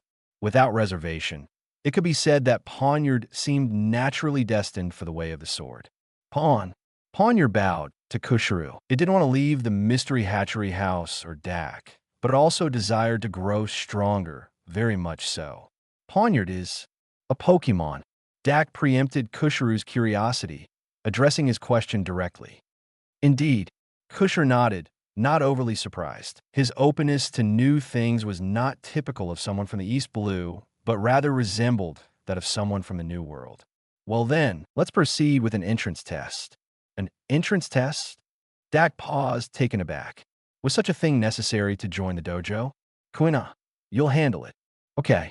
Kuina nodded, understanding her father's intentions. Entrance tests were usually not required, but Kushiru brought them up only when a particularly promising newcomer appeared. Poniard nodded, showing no fear. Dak, however, hesitated. Because Poniard was still in its juvenile stage, he didn't want it to get injured. An entrance test wouldn't reveal much. Young Pokémon are frighteningly vulnerable. What's wrong? Kushiru noticed Dak's hesitation. It's like this. Pokémon have a different growth cycle compared to humans. Dak didn't hold back, sharing his concerns and some knowledge about Pokémon with Kushiru. You mean this child is only half a month old? Kushiru widened his eyes again, a hint of surprise in his tone. Poniard appeared mature, but it was actually just a baby. Yes. Dak nodded but quickly added, Poniard will likely leave its juvenile phase within a week. Then it can begin training. For this week, I hope it can mainly observe and learn, getting used to the dojo's rules. I see. No problem then. Kushiru nodded in understanding, gaining a bit more insight into Pokémon. Kuina, too, watched Poniard with curiosity as Dak redressed it. Also, there's this. Dak tapped the floor, and a dark vortex appeared, revealing several items. To the growing astonishment of Kushiru and Kuina, items emerged. Moo Moo Milk X1000, customized outfits for Poniard X9, and a fine Whetstone X1. Item after item was silently exchanged from the mystery market through Darkray's power, quickly spending 1,300 magical coins. It wasn't exactly painful, but the sudden expense was slightly disheartening. This is... Kushiru pointed at the floor, his voice filled with curiosity. That's a Pokémon ability. Pokémon are miraculous creatures with diverse abilities. You'll see more from Poniard. As for the other items, they're for Poniard's daily use. Dak explained everything, ensuring Kushiru and Kuina understood each item's purpose, to remind Poniard in the future if necessary. Poniard, standing by, looked up into Dak's eyes, tears welling up before quickly being wiped away. It resolved more firmly than ever to grow strong and assist Dak. Main quest, Breeding Lesson 6, Growth completed. Reward, Pokémon Pokédex, Mechanical, Fabricator. The completion sound of the main quest echoed in Dak's mind, unnoticed by him as he continued to discuss Poniard's needs with a patient Kushiru. By the time Dak finished, the sun had fully set and the dojo's courtyard was enveloped in darkness. Then, I entrust Poniard to your care. Dak stood up, bowing slightly to Kushiru. Rest assured, Kushiru also stood, returning the gesture. Poniard, you'll stay here from now on. This is for you. Dak handed the pocket token to Poniard. With the token, Poniard staying at the dojo wouldn't be much different from being at home. However, a Pokemon like Poniard, filled with ambition, likely wouldn't return home until it achieved something significant. Dak might not see Poniard for a long time. Poniard held the pocket token tightly, nodding at Dak. I'll see you out. Kuina, call Zoro to help take these items to the dormitory. Yes, Kuina responded, then said to Poniard, let's go. Poniard nodded, turning to follow Kuna, but kept looking back to see if Dak was leaving. Dak stood silently, watching Poniard leave until it vanished from his sight. Dak sighed internally, then turned to the patiently waiting Kushiru. He was curious if Kushiru was truly a member of the Revolutionary Army. A question without an answer even before his transmigration, merely a popular fan theory leaning towards yes. Dak didn't ask, as Kushiru's affiliation made no difference to him. If the Revolutionary Army wants Pokemon, they'll naturally send someone after the Water 7 branch opens. No need to contact them beforehand. Thank you for showing me the way, Mr. Kushu. You're welcome, Mr. Dak. Ultimately, Kushiru escorted Dak only out of the dojo, although he had intended to accompany him further. But Dak couldn't really leave. Stepping out of the village meant not being able to return. Moreover, Dak wasn't ready to go back yet. He wandered alone to a small forest near Shimatsuki village, standing beside a small lake. Judging by Kuna and Zoro's current state, it seemed close to Kuna's tragic narrative turning point. Should I save her? Slap. The moment this thought crossed his mind, Dak slapped himself hard. He looked at his reflection in the lake, his face quickly turning red, but he felt no regret. When did you start weighing the pros and cons of saving an innocent girl? Dak's gaze hardened as he looked at his reflection. He didn't want to become a heartless merchant, afraid that he might act against the Pokemon's wishes in the future. Save. I'll come back in a couple of days and have Poniard keep an eye out too. If you're sick, see a doctor. Don't scare me here. An elderly voice suddenly came from nearby. Dak turned to see an old man sitting on a large rock, smoking a pipe and holding a bamboo fishing rod, with a finely crafted knife at his waist. Kushiru Kozaburo. At first glance, Dak guessed his identity. Perfect. Dak hadn't returned immediately because he planned to visit this renowned swordsmith. Hello, Mr. Kozaburo. I've long admired your reputation. To think someone still recognizes this old man these days. You're no ordinary fellow. Kozaburo, unfazed by being recognized, leisurely smoked his pipe, watching the fishing line in the lake. The swordsmith who forged Wado, Ikamanji, and Yubashiri. How could I not recognize you? Dak smiled, making himself comfortable beside Kozaburo, and quickly got to the point. I have a favor to ask of you. I no longer forge swords. Please forge just one more. Dak brazenly asked the old swordsmith to come out of retirement. I can't anymore. I lack the strength. I can't forge any good swords anymore. Better not to forge at all. This sword is different. Traditional forging methods won't work. Dak spoke with a hint of mystery, knowing this would intrigue Kozaburo. Oh, is that so? End of Chapter 70. Chapter 70. Have you read the newspaper lately? I haven't looked at that thing in a long time. Kozaburo shook his head. He had completely given up on keeping up with the world's affairs, caring only that nothing interfered with his fishing. All right, Darkrai, come out for a moment. Dak called upon Darkrai directly. However, Darkrai did not appear immediately. There's a fish, wah. This is the first fish I've caught in 78 days. It's gonna be a big one. Kozaburo, unconcerned with what Dak just said, began to reel in his line eagerly. Swoosh! A dark figure was pulled up. Dak watched as Darkrai appeared, waving at him, and he nearly lost his composure. The manner of Darkray's appearance left both onlookers in stunned silence. Kozaburo flicked the rod, sending Darkrai back into the lake, then turned to Dak. What were you saying? I was saying, take a look at this. Dak, acting as if nothing out of the ordinary had just occurred, pulled out a Pokemon Pokédex and flipped to a certain page. Honage, what's this? Kozaburo's eyes were immediately drawn to the colorful illustration.